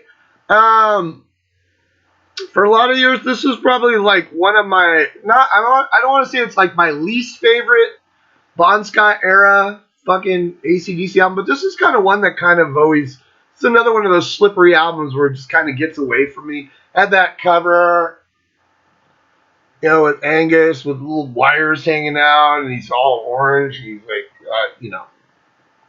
let's promote Angus. At this point, in time, like, it was like Angus was, whoever fucking, looked at him in Atlantic was like, Angus, he was the only one that maybe was interesting enough to put on there. He was the show, man. Fucking Angus. But this is a really fucking solid album, and I love a lot of songs on it. Rock and Roll Damnation is fucking awesome. Down Payment Blues. I got a Cadillac. What did he say? He's got no shoes. I got the Down Payment Blues. Fucking Riff Raff is awesome. Sin City. I'm going in to Sin City. I'm gonna win in Sin City. Next to the Moon. Fuck, I was listening to that like yesterday. Fucking Next to the Moon is so fucking good. Gone Shooting. She's gone shooting. That's a weird fucking song, though. When you listen to the lyrics of that, you're just like, what the fuck is he talking about? I love fucking Bon Scott lyrics. Because Bon was like a fucking dirty street kid. He was. You could tell, like, Angus and Malcolm probably grew up, like, middle class. I mean, their brother was in Easy Beats. They were, like, kind of a musical family, and they moved to Australia when they were kids. They were from fucking England, right? Or Scotland. Were they Scottish or English? I'll look it up. But, they went to fucking Australia when they were kids. They weren't from there, but I think they had like a decent fucking family, but like Bon Scott was like a dirty fucking barroom brawler, fucking missing teeth, tattooed, fucking Bon Scott, man. So like, dude, he wasn't the sharpest crayon in the fucking box. He wasn't. So when you fucking listen to his lyrics, that's what made him fun. Was like Bon Scott lyrics, and I think that a lot of the later AC/DC was just working with Bon for so long that it's kind of whoever writes them, either fucking Malcolm or fucking Angus. But I think that kind of like just kind of shifted to them because he had some of the most fun lyrics, because they were just like broken English fucking dirty street kid fucking lyrics. And when you listen to Gone Shooting, you're just like, it's fucking crazy, dude. And that's kind of what I love. I love his fucking swagger. He's like that dirty dog missing like one leg, but he's still trying to bite you, kind of, just like kind of a downer, kind of a loser, but like He's still got some strap to him. He's still, you know, not afraid. He reminds me of fucking Tom Sawyer. He does. Bon Scott reminds me. If you read Tom Sawyer by fucking Mark Twain, that was Tom Sawyer. You know, he was that orphan kid. It was really an orphan. His dad was just like, right? No, he was an orphan, right? Was Tom an orphan? I can't remember. I'm getting way off the. But that's who he reminded me of. You know, where he's painting the fence, and the guys are like, hey, well, what are you doing? Oh, I'm painting this fence. You know, and he was a little bit smart, but street smart. But he would be like, oh, I'm going to scrap you, you know, like, you know, and that was fucking Bon Scott. He's the fucking Tom Sawyer of fucking rock and roll, dude. Or maybe even the Huck Finn. He might even be a little bit more Huck Finn, because Huck was a little bit more down and dirty than Tom was. Remember, Tom became a detective. Huck didn't. Huck was like a fucking rafting down the river with Jim. Fucking. So maybe I'm going to go on record to say... And fucking Bon Scott was the Huck Finn, the Huckleberry Finn of fucking metal, of fucking rock and roll. Now, they were never a metal band, they were a fucking rock band, but a three-chord rock band. But it's fun to listen to. You know, and this album, like I said, it's dear to me, but the other ones that are on the list higher are a little bit more dear to me. Power Age, though, 1978, that's going to be number 6. Number 5, we're going to go, this is the album that kind of broke them in America. High Voltage came out, but the next album, 1977, Let There Be Rock, is going to be number 5. This had Go Down, a Go Down, a Go Down. I mean, when you listen to the lyrics of this song, you're like, yeah, he's talking about go down, a go down, you know. Yep, that's what he's talking about. She had lips like whatever. Wow. Bond. Dirty ass Bond. Dog Eat Dog is fucking awesome. I just listened to this morning. It's fucking awesome. Let There Be Rock. And that was rock. You know, Let There Be Rock, the title track. Bad Boy Boogie's cool. This had Problem Child on it. And the reason why this had Problem Child on it was because when Problem Child came out on Dirty Deeds Done Dirt Cheap back in Australia. So Problem Child had been around, and it's a great fucking song. I'm a problem child, and I'm wild. You know, it had come out in Australia, but Atlantic almost shit-canned them after they fucking recorded that album because Atlantic didn't like it, and that's where they kind of shifted. They kind of fucking put out 76 fucking High Voltage, which was just a mashup of the first 2 Australian albums. And then they recorded this album, and then they were saved because, like, yeah, they were in the fucking world of shit when fucking Dirty Deeds came out. And that's why it wasn't released in America for a long time, because Atlantic fucking hated that album, which is mind-boggling because it's a fucking great album. Maybe it was Big Balls that just threw them off. I don't know. This sounds fucking Problem Child. Oh, fuck yeah. Overdose is funny. I like Overdose because he starts playing and then he like stops. And then he starts playing again and the fucking guitar sounds terrible. And then all of a sudden like they kick in and then it sounds okay because there's some noise behind it. Otherwise it's like, hell ain't a bad place to be. Oh, and then of course everybody's fucking favorite song, Whole Lot of Roses, Whole Lot of Woman, she's a 42, 39, 26. You can say she had it all. A Whole Lot of Rosie, one of my absolute favorite fucking AC/DC songs ever. This is a fucking great album. This is the album that kind of like got them noticed in America. And I want to say was this the live album, If You Want Blood, You've Got It? I'll have to look it up, but I don't think so. If you want blood, you got it. Oh, maybe that was on the... No, I think it was. What? We can look it up. If you want blood, you got it.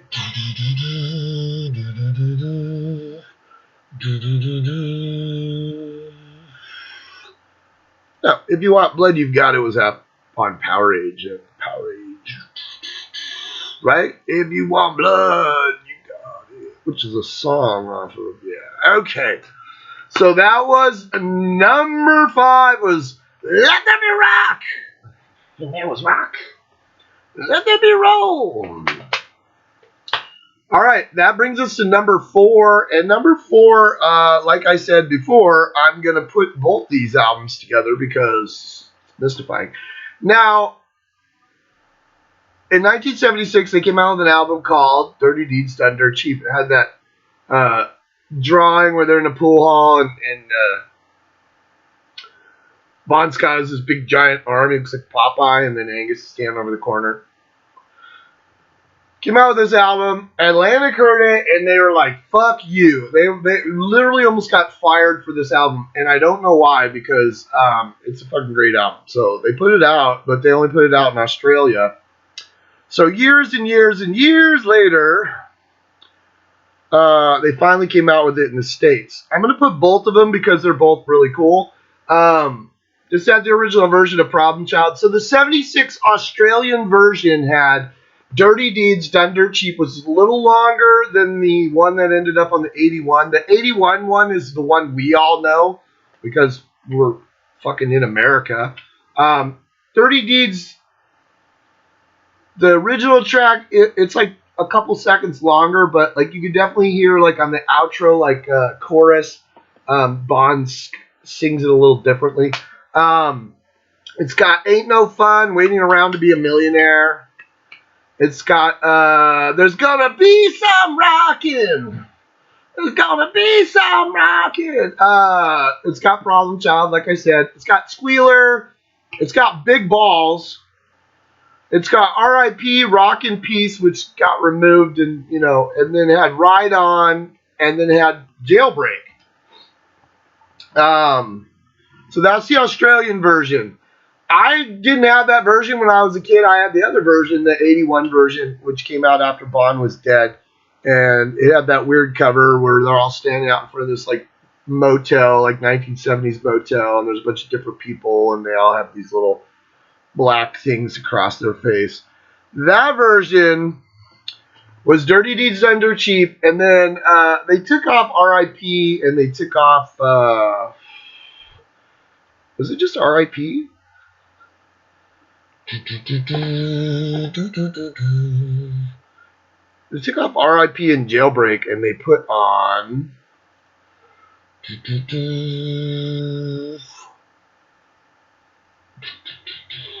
they put on Rocker, right? Yeah, put on Rocker. So R.I.P. and Jailbreak kicked them the fuck out, and then they put on Love at First Feel instead of R.I.P., which Love at First Feel is fucking awesome. And then they put on Rocker on this version, and they kicked off Jailbreak. So this is the version that I love. I love the other one too because they both have great songs on it. Dirty Deeds Done Dirt Cheap. Come on. Oh my God. Dirty Deeds and the Done Dirt Cheap. Concrete shoes. Cyanide. TNT. Done Dirt. Exile. Contracts. High voltage. Done Dirt Cheap. You got a lady and you want her gone, but you ain't got the guts. She's double dealing with you night and day, enough to drive you nuts. Pick up the phone, leave her alone. It's time you made a stand for a fee. I'm happy to be your backdoor man. I could take on different connotations. Woo! Love at First Feel. I fucking love that song. That's where he sounds like Roger Rabbit. Like where he's all felt good just like I knew it would. You're like, yes. The song that probably got them into the world of shit with Atlantic was probably Big Balls. And that was the song that we all latched onto when we were kids because we thought it was fucking hilarious. I've got big balls and he's got big balls, but she's got the biggest balls of them all. And my balls are held for charity in some in fancy dress. But when they're held for pleasure, they're the balls that I like best. My balls are always swaying to the left and to the right. It's my belief that my big balls should be held every night. Fuck. When we got a hold of that when we were 12 years old, we were like, I just saw like a little interview where Wolfgang Van Halen was saying that him and his dad and his mom went on vacation. They rented like a RV or something, and they went on vacation. And his mom went out to do something, and Eddie Van Halen and his son Wolfgang, they were sitting there and they were listening to AC/DC, and Eddie played him like big balls, and they were like, oh, and Eddie was all, "Isn't this fucking awesome?" So that's a little story I heard about big balls. Just thought it was funny. Yeah, fucking big balls. And then Rocker's great, Problem Child's great, and Ain't No Fun Waiting Around to Be a Millionaire. The Grind On's cool, Squealer's cool. This is a great album. It's my number 4 fucking album. So I put both of them, 1976. If I had to pick one of the superior, I would pick the 81 one just because I'm more familiar with it, even though I have them both. R.I.P. Rock and Peace and Jailbreak. I mean, we got Jailbreak on the 74 Jailbreak EP, so, I mean, they're both cool songs. I mean, I'd put them all together to say this is one great fucking album. Like I said, though, Atlantic wasn't feeling that, and they literally almost got terminated and kicked the fuck out, and who knows what would happen, but apparently they didn't like big balls. But back in 76, you were like, you couldn't really come out with a song like that. You're fucking not getting the airplay with it. People are a little bit more uptight in 76. So that was my number 4, Dirty Deeds. Done dirt cheap. Dirty Deeds. Okay, we're going to go number 3. This will shock people, but, maybe not. I don't know. Number 3, I'm going to go 1980, and we're going to go a little album called Back in Black.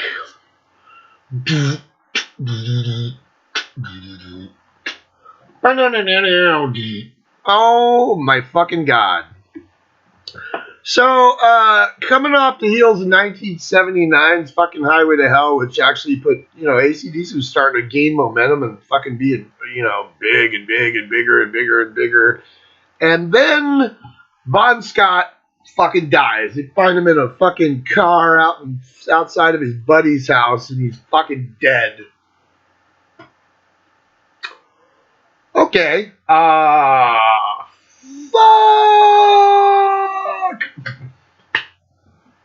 So what do? Your fucking lead singer's dead. Ooh. Well, you go get fucking Brian Johnson from Geordie, and you fucking move on. And not only that, you fucking come out with like the biggest album, one of the biggest albums of all time. So that's what AC/DC did, and it's fucking crazy. Come out with an album called Back in Black, and it's called Back in Black because they are mourning fucking Bon Scott. This album was dedicated to him. This album was a fucking mega beast, fucking monsters. One of those anomaly albums where you're just like, holy fucking shit. 25 million people in America bought this fucking album. Yeah. So, a lot of people would put this number 1, and I love every fucking song on this album. I really fucking do. And I've heard this album. This is one of those albums. We should do it. I'll do a fucking show where it's like, what are the most listened to albums in your discography? This would be up there. This would be one of them. Right. For me, like, Blizzard of Oz and Diary of a Madman, because I'm fucking listened to both those albums like a million fucking times. But definitely Blizzard of Oz. Back in Black. This is listening to this album over and over and over and over. What else do we all listen to? Fucking Zeppelin 4. Probably. For me, the most listened to albums. I really have to think about it. Shout at the Devil from Motley Crue. Probably listened to that about fucking billion times. Out of the Cellar from fucking Rat. Moving Pictures from Rush. Yeah, maybe I'll do a show like the most listened to Holy Diver from fucking Dio. A lot of people would say, probably Master of Puppets. Fucking, yeah. Maybe I'll do a fucking show. But this fucking album, Jesus Christ, this was like, it's kind of like that Wayne's World joke where it's like, oh, they used to give this out with samples of Tide in the 70s. Well, I think they used to give Back in Black out with samples of fucking Squeezed Jelly in the fucking 80s because I listened to this album a ton of times. It's got fucking Hell's Bells. You got me ringing Hell's Bells. Hell's Bells. It's kind of a dark album. I love this, because if good's on the left, then I'm sticking to the right. Wow. It's got Shoot the Thrill. What do you do for money, honey? It's got Giving the Dog a Bone. Let me put my love into you. Fuck. I just flashed back to Chili Peppers right there. He's like, what I gotta get it, put it in ya, right? Give it away, give it away, give it away, girl. That's the let me put my love into you. Oh, dear God. I wonder if that was a pickup line back in 1980. Hey, let me put my love into you. Fucking, of course, the title track, Back in Black. And there's some people that will say, like, I never need to hear back in that song again. I don't give a fuck. I'll listen to it. It's fucking great. You Shook Me All Night Long. It comes close. It does come close, but like the other day, I was watching, there's a fucking, Billy Joel goes on tour. He doesn't make albums anymore. He hasn't made albums in forever, but he still goes on tour like every other year and makes like, $100 million so he can live lavishly in Long Island in his giant compound. But, there's a show on YouTube, or there's a fucking video on YouTube. He's playing the piano, and fucking Brian Johnson comes out. And little that was the other show that Brian did with Billy Joel, where they go to his motorcycle shop in like fucking Oyster Bay, right? Yeah, so. But Brian Johnson comes out, and little Brian Johnson with his hat, his jeans, and sweater, and he's like, "Hey." And they fucking do, You Shook Me All Night Long. Billy's playing it on the fucking piano and Brian's singing it. He's singing his ball. The thing about Brian Johnson is like, that guy's been singing this way for like how long? Every time I watch him sing, especially now, I'm just waiting for one of his fucking veins to just blow out. Because he's just like, ew. I can't do it because I don't want to fuck my voice up, but, it was fun to watch. You should go check that video out. It was fucking Billy Joel. I love Billy Joel, so he's playing the big old giant grand piano and he's singing along back in vocals, and Brian's just fucking around. He's so excited to be there. It was fucking awesome. You Shook Me All Night Long. Obviously, probably the biggest fucking AC/DC song of all fucking time. Sure, we've heard it all. I've heard it, more times than I care to fucking mention, but I don't mind. Like, if I'm listening to this album, it's part of the flow of the album, and I wouldn't skip over it. It's a fucking great song, obviously, because it's fucking so, Jesus Christ, It's a fucking ACD. It's like Breaking the Law with fucking Judas Priest. Just fucking listen to it. It's a fucking great song. Don't fucking, and you heard it 100,000 times. Well, we've all heard fucking Communication Breakdown 100,000 times, too, and Tom Sawyer, and fucking Crazy Train, and, still fucking listen to him. Whoa. What else do we got on there? We got, Have a Drink on Me. Shake a Leg. Rock and Roll. Noise Pollution. Rock and roll is just a rock and roll. 3-chord band. Biggest band in the land. Biggest album in the land. Fucking there you go. That's number 3 for me, Back in Black. There's not much I can say about it. It's just like, hey, our fucking singer's dead. What the fuck do we do? Oh, well, we fucking roll over the world and come out with this fucking iconic album that will never, ever fucking, like, leave people's mind ever again. I mean, It's fucking Back in Black. Jesus Christ. It's number 3 for me. I don't reach for it as much as, these last two, but definitely reach for it because it's a fucking great album. It didn't sell 25 million copies for no fucking reason. That's other people, sales don't ever get into my mind when it comes to like listening to an album. Like I never go, oh, how many albums did this sell before I listen to it? Because I don't know if I can listen to it. Don't really give a fuck about that. But when there's an album like this, like the Black Album from Metallica, it sold 16 million copies. You gotta fucking recognize that. Fucking Appetite for Destruction, fucking Dark Side of the Moon, fuck. Thriller, the Eagles. Don't really give a fuck about it, but whatever. Yeah. Now, I'm not exactly skipping out to go get that Celine Dion album or fucking Titanic. Oh, I do have the Titanic fucking soundtrack. That's one of the biggest selling albums of all time, too, so fucking A. So I have some of them.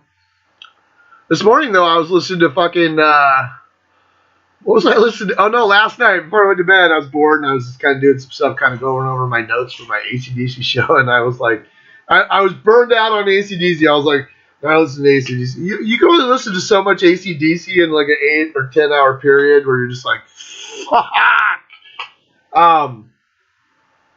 But I remember I needed to cleanse myself, so I threw on fucking Neil Diamond's fucking Hot August Nights, the fucking live album. Just fucking listen to that. And I ended up, like, I was doing my notes and shit. I ended up stopping and actually just kind of like listen to, that's a fucking great album. If you've never listened to Hot August Nights from fucking Neil Diamond, the fucking 1972 concert he did at the Greek Theater in LA, it's fucking genius. There's some fucking hilarious shit. He does this song called Soggy Pretzels. He did a lot of food songs, like he had crunchy granola sweet, and it's all this fucking weird shit. Cherry, it's like, but it has Sweet Caroline, and you get that song stuck in your head, and you're doomed because it'll be there forever. So, yeah, sometimes you got to cleanse yourself, and I had to cleanse myself with AC/DC last night. I had to listen to a little fucking Neil Diamond back in the day. Neil Diamond's fucking awesome. So, number 2, we're gonna go again, 1975, and we're gonna go a little album called TNT. I'm Dynamite. TNT. Hello in the fight. So there's this album that came out in Australia back in 1975, and we used to see it, but it was black and white in the little ads in the back of Circus Magazine. We used to see it, and it's like the actual album cover is like some dirt, and then it's like 2 boards, and it says TNT, AC/DC, AC/DC, TNT, and it's like spray painted on there. It costs like 11 cents to fucking make. Somebody was just standing out in the middle of the fucking outback and spraying boards. They're probably sitting in the yard, and then they came out with this fucking album. This album is the reason why I didn't count High Voltage, the American or the international version, because most of that album is right here. I like to stay true to what the album order was, and just because we didn't get this album because we lived in America, it still doesn't like devaluate this fucking album because it's fucking amazing. It's my number 2. It's a long way to the top if you want to rock and roll. It's got rock and roll sing. I want to be a rock and roll singer. I don't want to be a lawyer, man. I want to be a rock and roll singer. That's a great one, and like I said, the fucking Huck Finn, the Huckleberry Finn of fucking rock and roll is fucking Bon Scott, and listen to the lyrics on Rock and Roll Singer, and it'll tell you right there, he's the Huck Finn. It's got the Jack, it's got Livewire, it's got, oi, TNT, I'm Dynamite.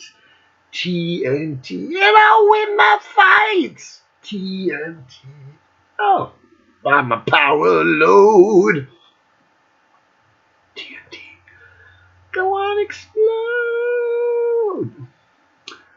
got Rocker, and this is where Rocker came from and ended up on the AC/DC, the Dirty Deeds album that was released in '81 by Atlantic Air in America. The song Rocker, which is a great fucking song. Can I Sit Next to You, Girl? And this actually has the song High Voltage on it. All fucking phenomenal fucking AC/DC tracks. That's why this album is my number 2. The last song's called School Days. All right.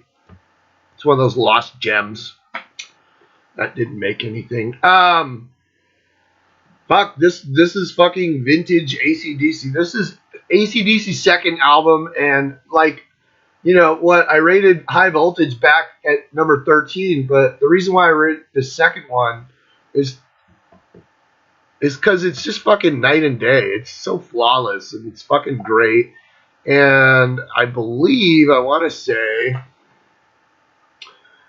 yeah, this had Mark Evans on bass. So it was Bon Scott, Angus, and Malcolm. It had Mark Evans, the original bass player, on bass. And it had Phil Rudd was actually the fucking drummer on this. The last 2 tracks, George Young still played fucking. I think those were leftover from the.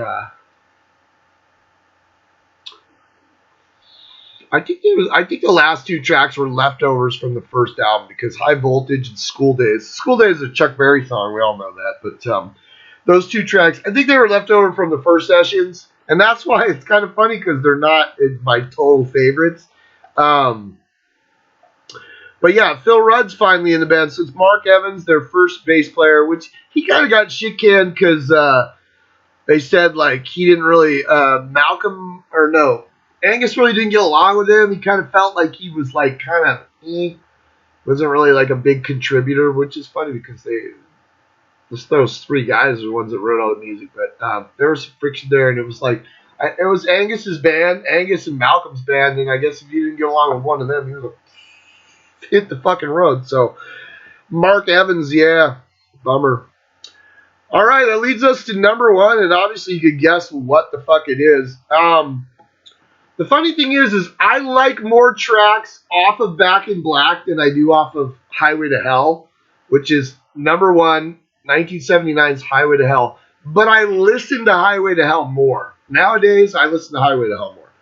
Probably because I've listened to Back in Black like so many fucking times. Like, you know, I'll still put it on. There's always a good day when you fucking put on Back in Black. You know, fuck it. You know. Starts out with those bells. Fuck. And you're like, yeah, we're in for some fucking rocking here. Same way with, for me though, at least, I put on Highway to Hell. Because it has, the first 5 songs on Highway to Hell are fucking flawless. Absolutely fucking flawless. It opens up with Highway to Hell. Opens up with the fucking title track. Wait. Hey mama, look at me. I'm on my way to the promised land. I'm on the highway to hell. Song's been covered by a million different people. It's a fucking great song. And you could see on this album, like, Bon Scott was starting to like hone his skills a little bit tighter as a lyricist, and it was getting really good. And then he fucking drinks himself to death and dies in a fucking car out the street, out the parking lot or some shit. It was a Renault too, right? Yeah, weird. Highway to Hell. It's got Girls Got Rhythm. She got the backstreet rhythm. Jesus. It's got Walk All Over You. Touch Too Much. Yeah. Touch Too Much. And then it's got Beating Around the Bush, which is so fucking good. Jesus Christ. Shot Down in Flames is cool. Get It Hot's cool, but they're not my favorites. Neither is Love Hungry Man. If You Want Blood, You Got It. That's a great fucking song. And then it has Night Prowler. Night Prowler. Now, I remember now when Richard Ramirez, we're going to talk about Richard Ramirez for a little bit. Fuck that guy, he's dead, so fuck him, piece of shit. I remember when I was a kid and when the Night Prowler was the fucking serial killer Richard Ramirez up in LA, would leave AC/DC hats, at the scene of these fucking murders and shit. And then he got caught, and then he was like, I fucking love AC/DC. And he had like pentagrams tattooed on his palms of his hands. And then all of a sudden, people started shitting on AC/DC. Now, that was in the mid-'80s, right? When was that? When did fucking Richard Ramirez, that cocksucker, get fucking caught? That's fucking...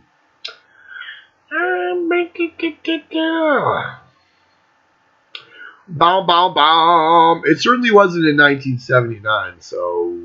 Do, do, do, do, do, do, do. In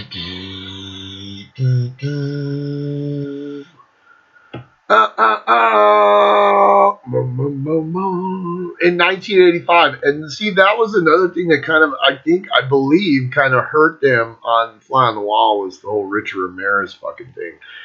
Because all of a sudden, fucking Richard Ramirez, this fucking asshole piece of shit, drug addict, cocksucking weirdo, because he's some fucking creepy fuck, who happened to like AC/DC along with millions of other fucking people. Well, he decides to go do these heinous fucking crimes.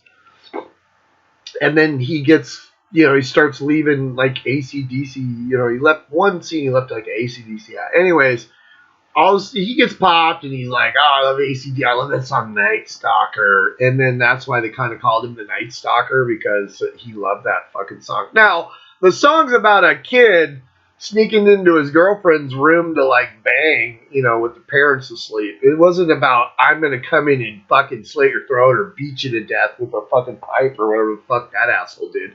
But, so all of a sudden, assholes around the universe, because it's 1985, so it's right when Tipper Gore is fucking coming out with fucking, the PMRC, Parents Music Resource Center, and let's get fucking rock music is evil and all this shit. Because I remember when I was a kid, I remember going to church and they had this whole thing on rock music and it showed you all this crazy shit, which I was sitting there going, wow, that's fucking cool. I never noticed that.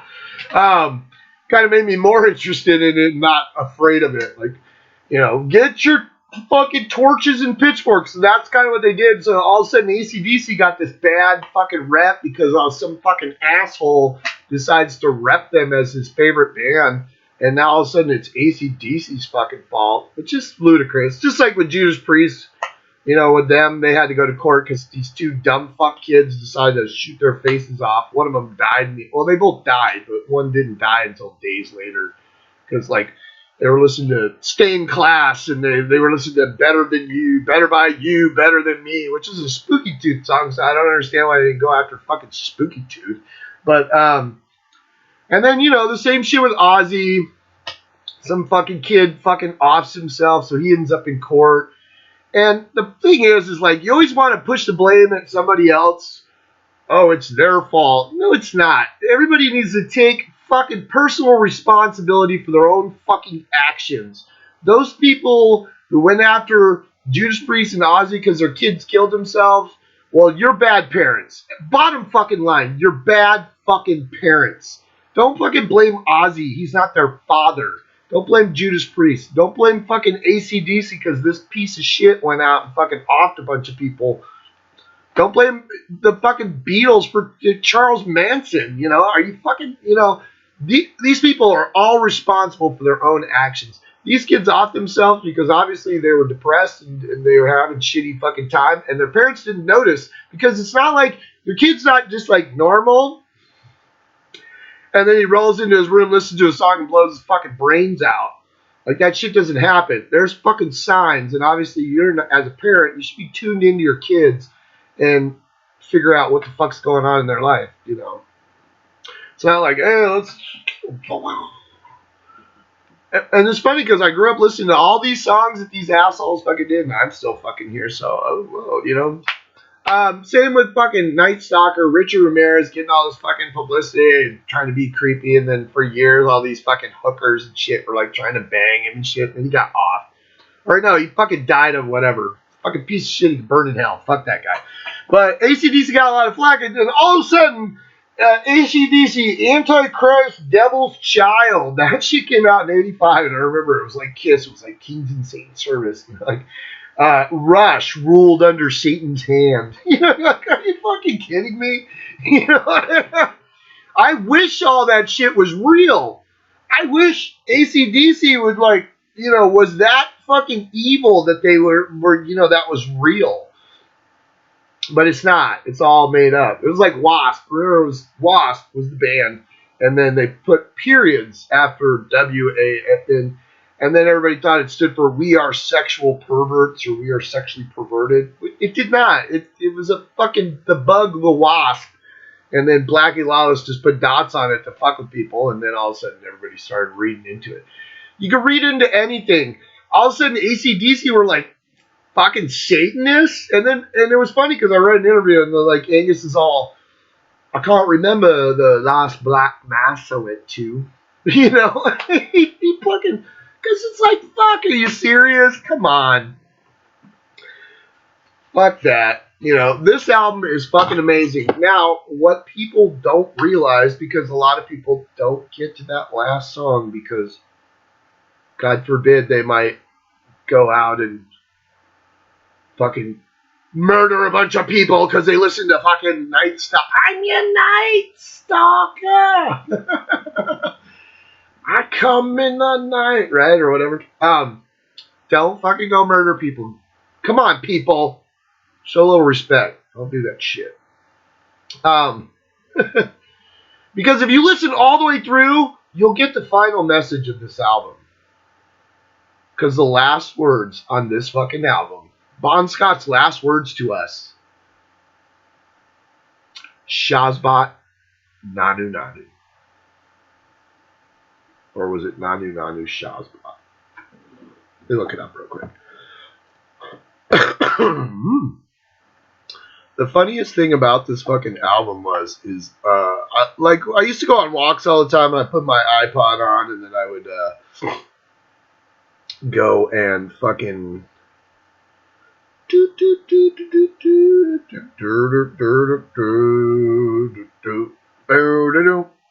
Shazbot Nanu Nanu. Okay. I can remember once I put on this album. I would go on walks and shit, and I would put on my headphones and I would listen to, like, I love just listening to a fucking album, like all the way through, just like fucking, you know. And I did a bunch. I would pick albums like, oh hey, today I'm gonna listen to fucking Mindcrime all the way through. Or I'm gonna listen to fucking Diary of a Madman all the way through, or fucking Holy Diver, or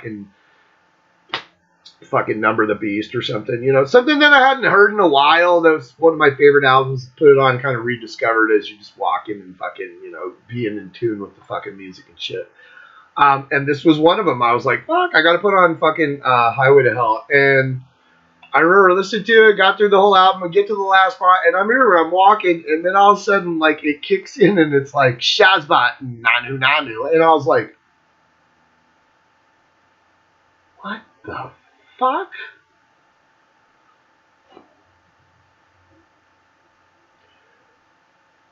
It's one of those times where you're just like, did I just hear that?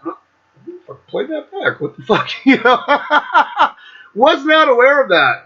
Wasn't aware that apparently fucking Bon Scott was a big fucking Mork and Mindy fan, and he fucking, that was his nod to fucking Robin Williams. So fucking awesome. Last words that we got to hear out of Bon Scott's mouth were Shazbot Nanu Nanu, and that was the way he went out. And there you go. That's my list. Number 1, Highway to Hell. So, hell yeah! Woo! All right, number 17 was Ballbreaker, 1995. Number 16, Blow Up Your Video, 1988.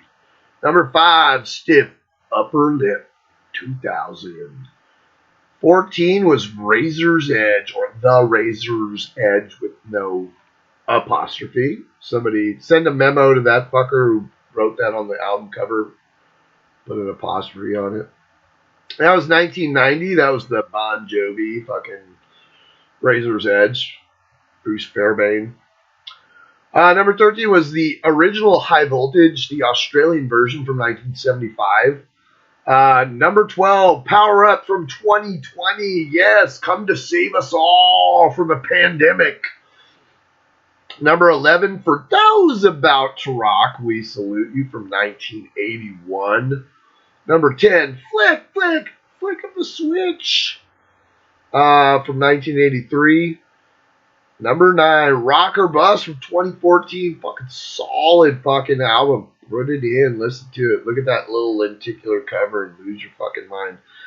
Number 8, Fly on the Wall with Cake Your Foundations for that chick Shauna or whatever the fuck her name was. Ooh, what a burn. Number 7, Black Ice from 2008. Another fucking solid late in the career fucking AC/DC. The last 3 AC/DC albums have been fucking solid as fucking a rock. So, number 6, we went Power Age with I'm Going In to Sin City. I'm gonna win in Sin City. Number 5, Let There Be Rock. To be rock. Fucking Whole Lot of Woman. Whole Lot of Rosa. Whoa. Number 4, Dirty Deeds. Done dirt cheap. Dirty. I could always put that fucking song on. I just fucking. That song just resonates with me. Ever since I've been a kid. When my friend Mike gave me that album and I went and put it on and, didn't just listen to Big Balls, and heard that fucking song for the first time, I remember putting that back and going, what the fuck? Dirty deeds. Dirty deeds and the done dirt cheap. Ooh. We're always trying to figure out the phone number he gives because he's like, you're having trouble with the high school head. He's giving you the blues. You want to graduate, but not in his bed. Here's what you gotta do. Pick up the phone, leave. I'm always home. Or make a social call. Come right in. Sit right down. We'll have ourselves a ball. What are you saying? Ring. 362436. Hey, I lead a life of crime. And we always tried to figure that out. Like, what the fuck is he saying? But it's like, oh. A lot of times you didn't know what the fuck Bond was saying. A lot of times I don't think Bond knew what the fuck he was saying because he was fucking crazy. Number 3 was Back in Black. Hit the sack. I don't know, but it's good to be back. Get loose from the news that kept me hanging around. I got nothing. Yeah. Get me high. It does because I'll never die. Fuck. I got 9 lives. Cat's eyes. Fuck. Such a great fucking song. Such great fucking lyrics. Jesus. Now, that's one thing. A lot of people say that Brian Johnson is credited on the album, but a lot of people say that they, the Young Brothers, like, lifted lyrics that Bon Scott wrote. I don't fucking know. Bon Scott reneged on them by killing himself with booze, so fuck him. Really, seriously. Fuck Bon Scott. He's fucking dead. He didn't do him any fucking favors by fucking offing himself like that. So if he fucking wrote lyrics and they used him on the biggest selling album of all time or one of them, fuck him. He don't need the money. He's fucking dead. So, yeah. But there's a lot of people that say, they fucking used Bon Scott's fucking lyrics. Oh, fucking well. Number 2 is TNT. I'm Dynamite. The fucking Australian version from 1975. It is fucking great. And like I said, 90% of this is fucking High Voltage. That came out in Atlantic, the international High Voltage that we all got. Yeah, but I choose this one because it has, it's called TNT. And number 1, we're going Highway to Hell. I'm on the highway to hell. There you go. That's my fucking AC/DC fucking show. Don't forget to subscribe, people. Subscribe, for fucking Christ's sakes. And don't forget to leave fucking comments. If you love AC/DC like I love AC/DC, rank your fucking albums, put it in the comments. Let me know what you fucking think. Let me know if I'm completely fucking lost my mind or if I'm fucking right on or whatever. The whole point of this show is fucking talk about AC/DC. I know a lot of people out there, they just real quick, like in 5 minutes, just go through every fucking album. They hold up a fucking CD and they read like 3 tracks and go, oh, that's great. I don't really like get any meat from that. To me, I know my shows are long, but I don't give a fuck because I like to talk about shit that kind of surrounds that album or shit that happened to me when I was dealing with that album at that point in time. I like to have a little bit of fucking, little bit more texture than what, you can sit there and watch Pete Pardo, and a lot of times, and I'm not knocking anybody, but there's a lot of times that people are out there ranking albums, you could tell that they have no fucking idea what they're even talking about. They're just like, oh, yeah, I love fucking, here, let me pick a random fucking album, and this is how it goes. Blah, blah, blah. Fuck, we're in the A section, so why don't we go, boom. We'll go to fucking Accept Balls to the Wall. This is some of these guys. Balls to the Wall. I like that song. I like Fight It Back. I like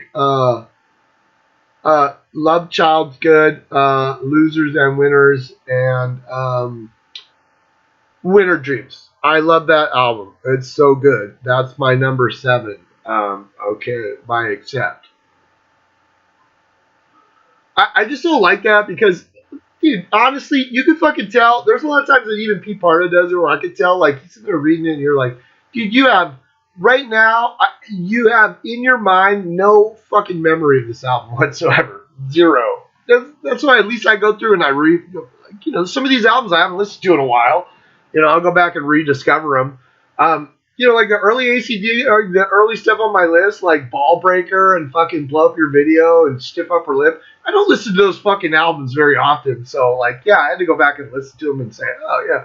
But I also rate my songs in here so I remember what I fucking thought of that song. So if I see, like, a fucking 5-star song, I go, oh, yeah, that's why I fucking rated it, because I fucking loved it, because it was great. Or, oh, that song sucked.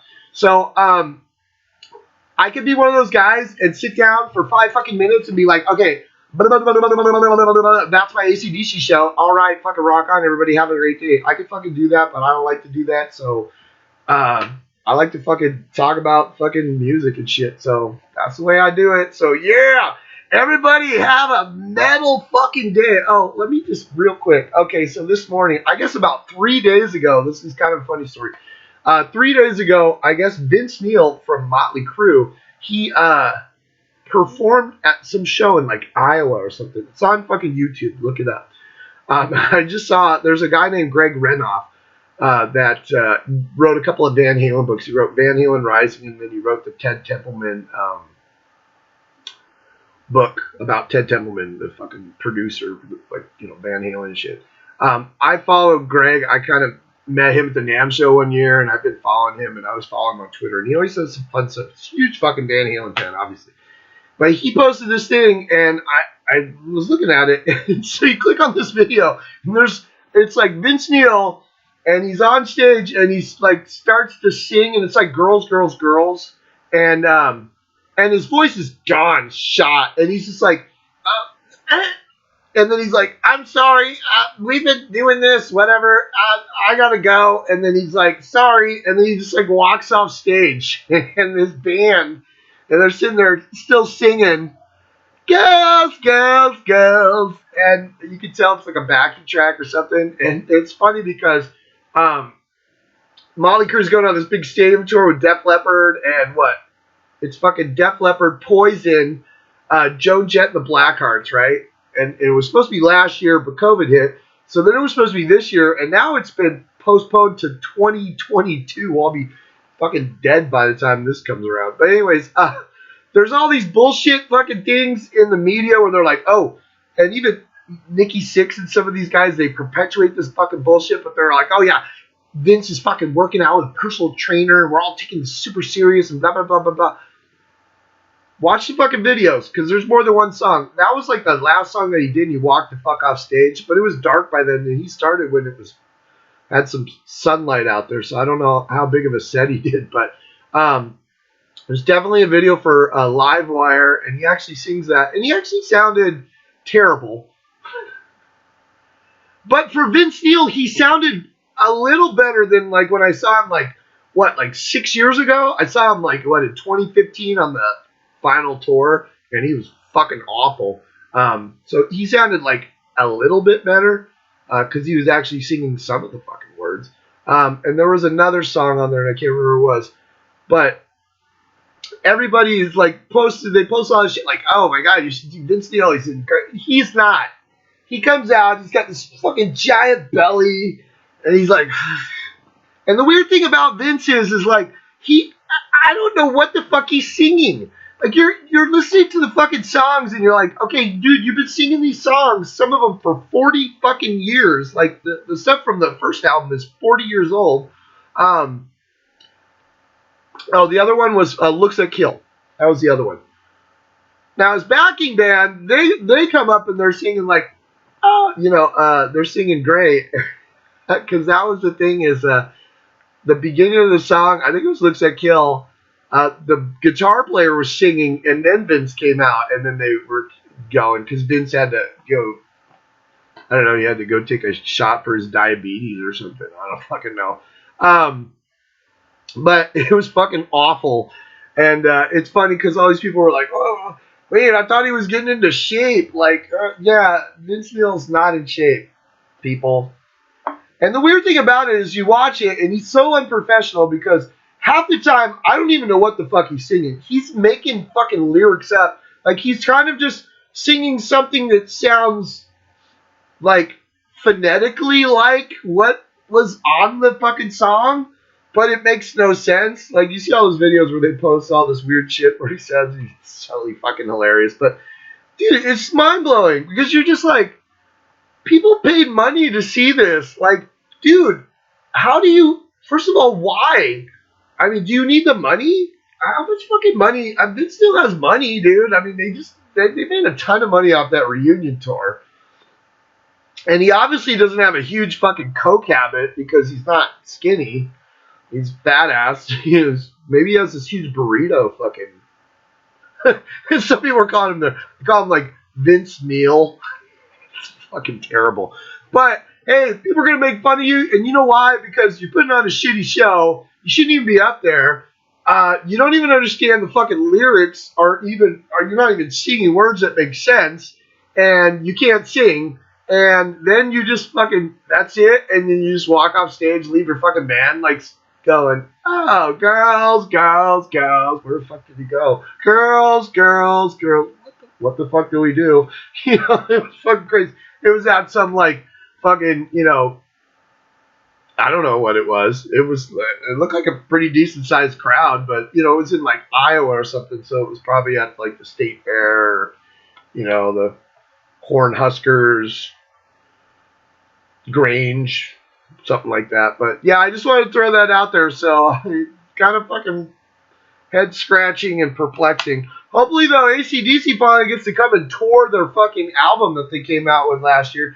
I saw Guns N' Roses has fucking set dates for this summer, and Wolfgang Van Halen's band Mammoth is going to be opening because Wolfie posted it today. So we're starting to see some fucking shows open up.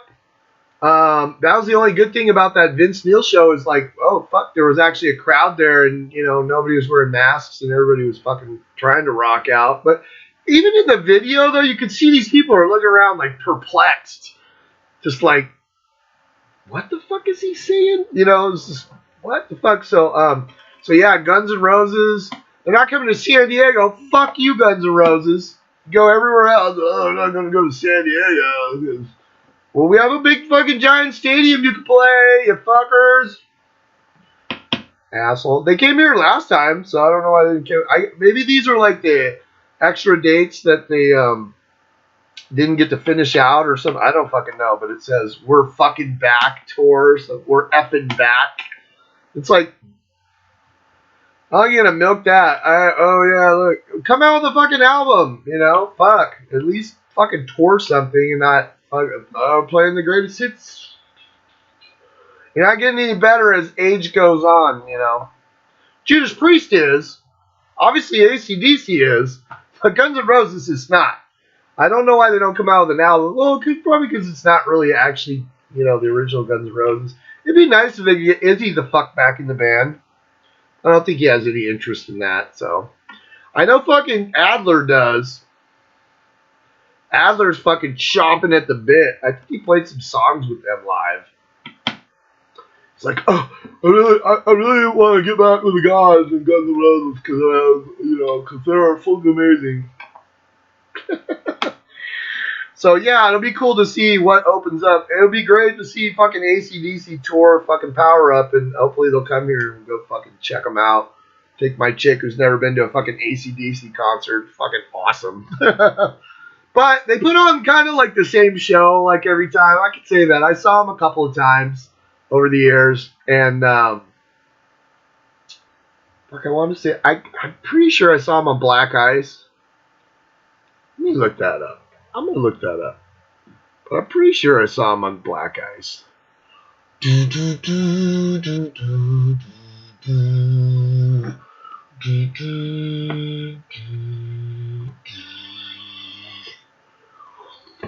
Be nice if I could find all my concert tickets. I had all my concert tickets together, and I had like a chunk of them, but like I'm missing like a fuck ton of them, so it's kind of fucking lame. I can't look it up.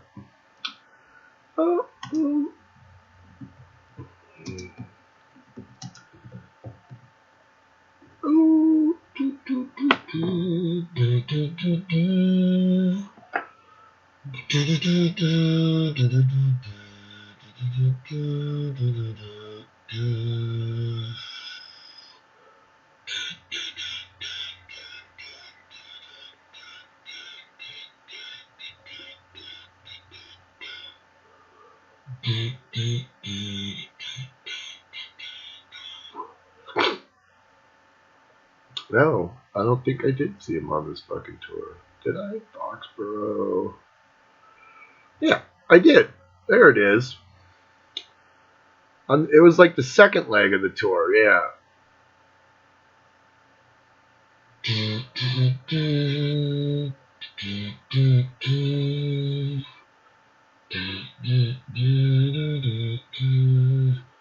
It was like one of the smallest fucking concerts they had. There was 11,258 people there.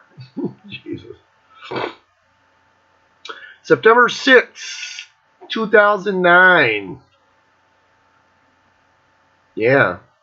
Fucking Sports Arena? Is it Sports Arena? What? AC fucking DC. Yeah, well, anyways, yeah, I saw him on that fucking tour. And I think I saw him one more time before that. I can't remember what fucking. That was one of those times where I saw him where I was like, was it on the fucking. Was it 85? It might have been 85. It might have been on the fucking Fly on the Wall fucking tour. I want to fucking say. Was it?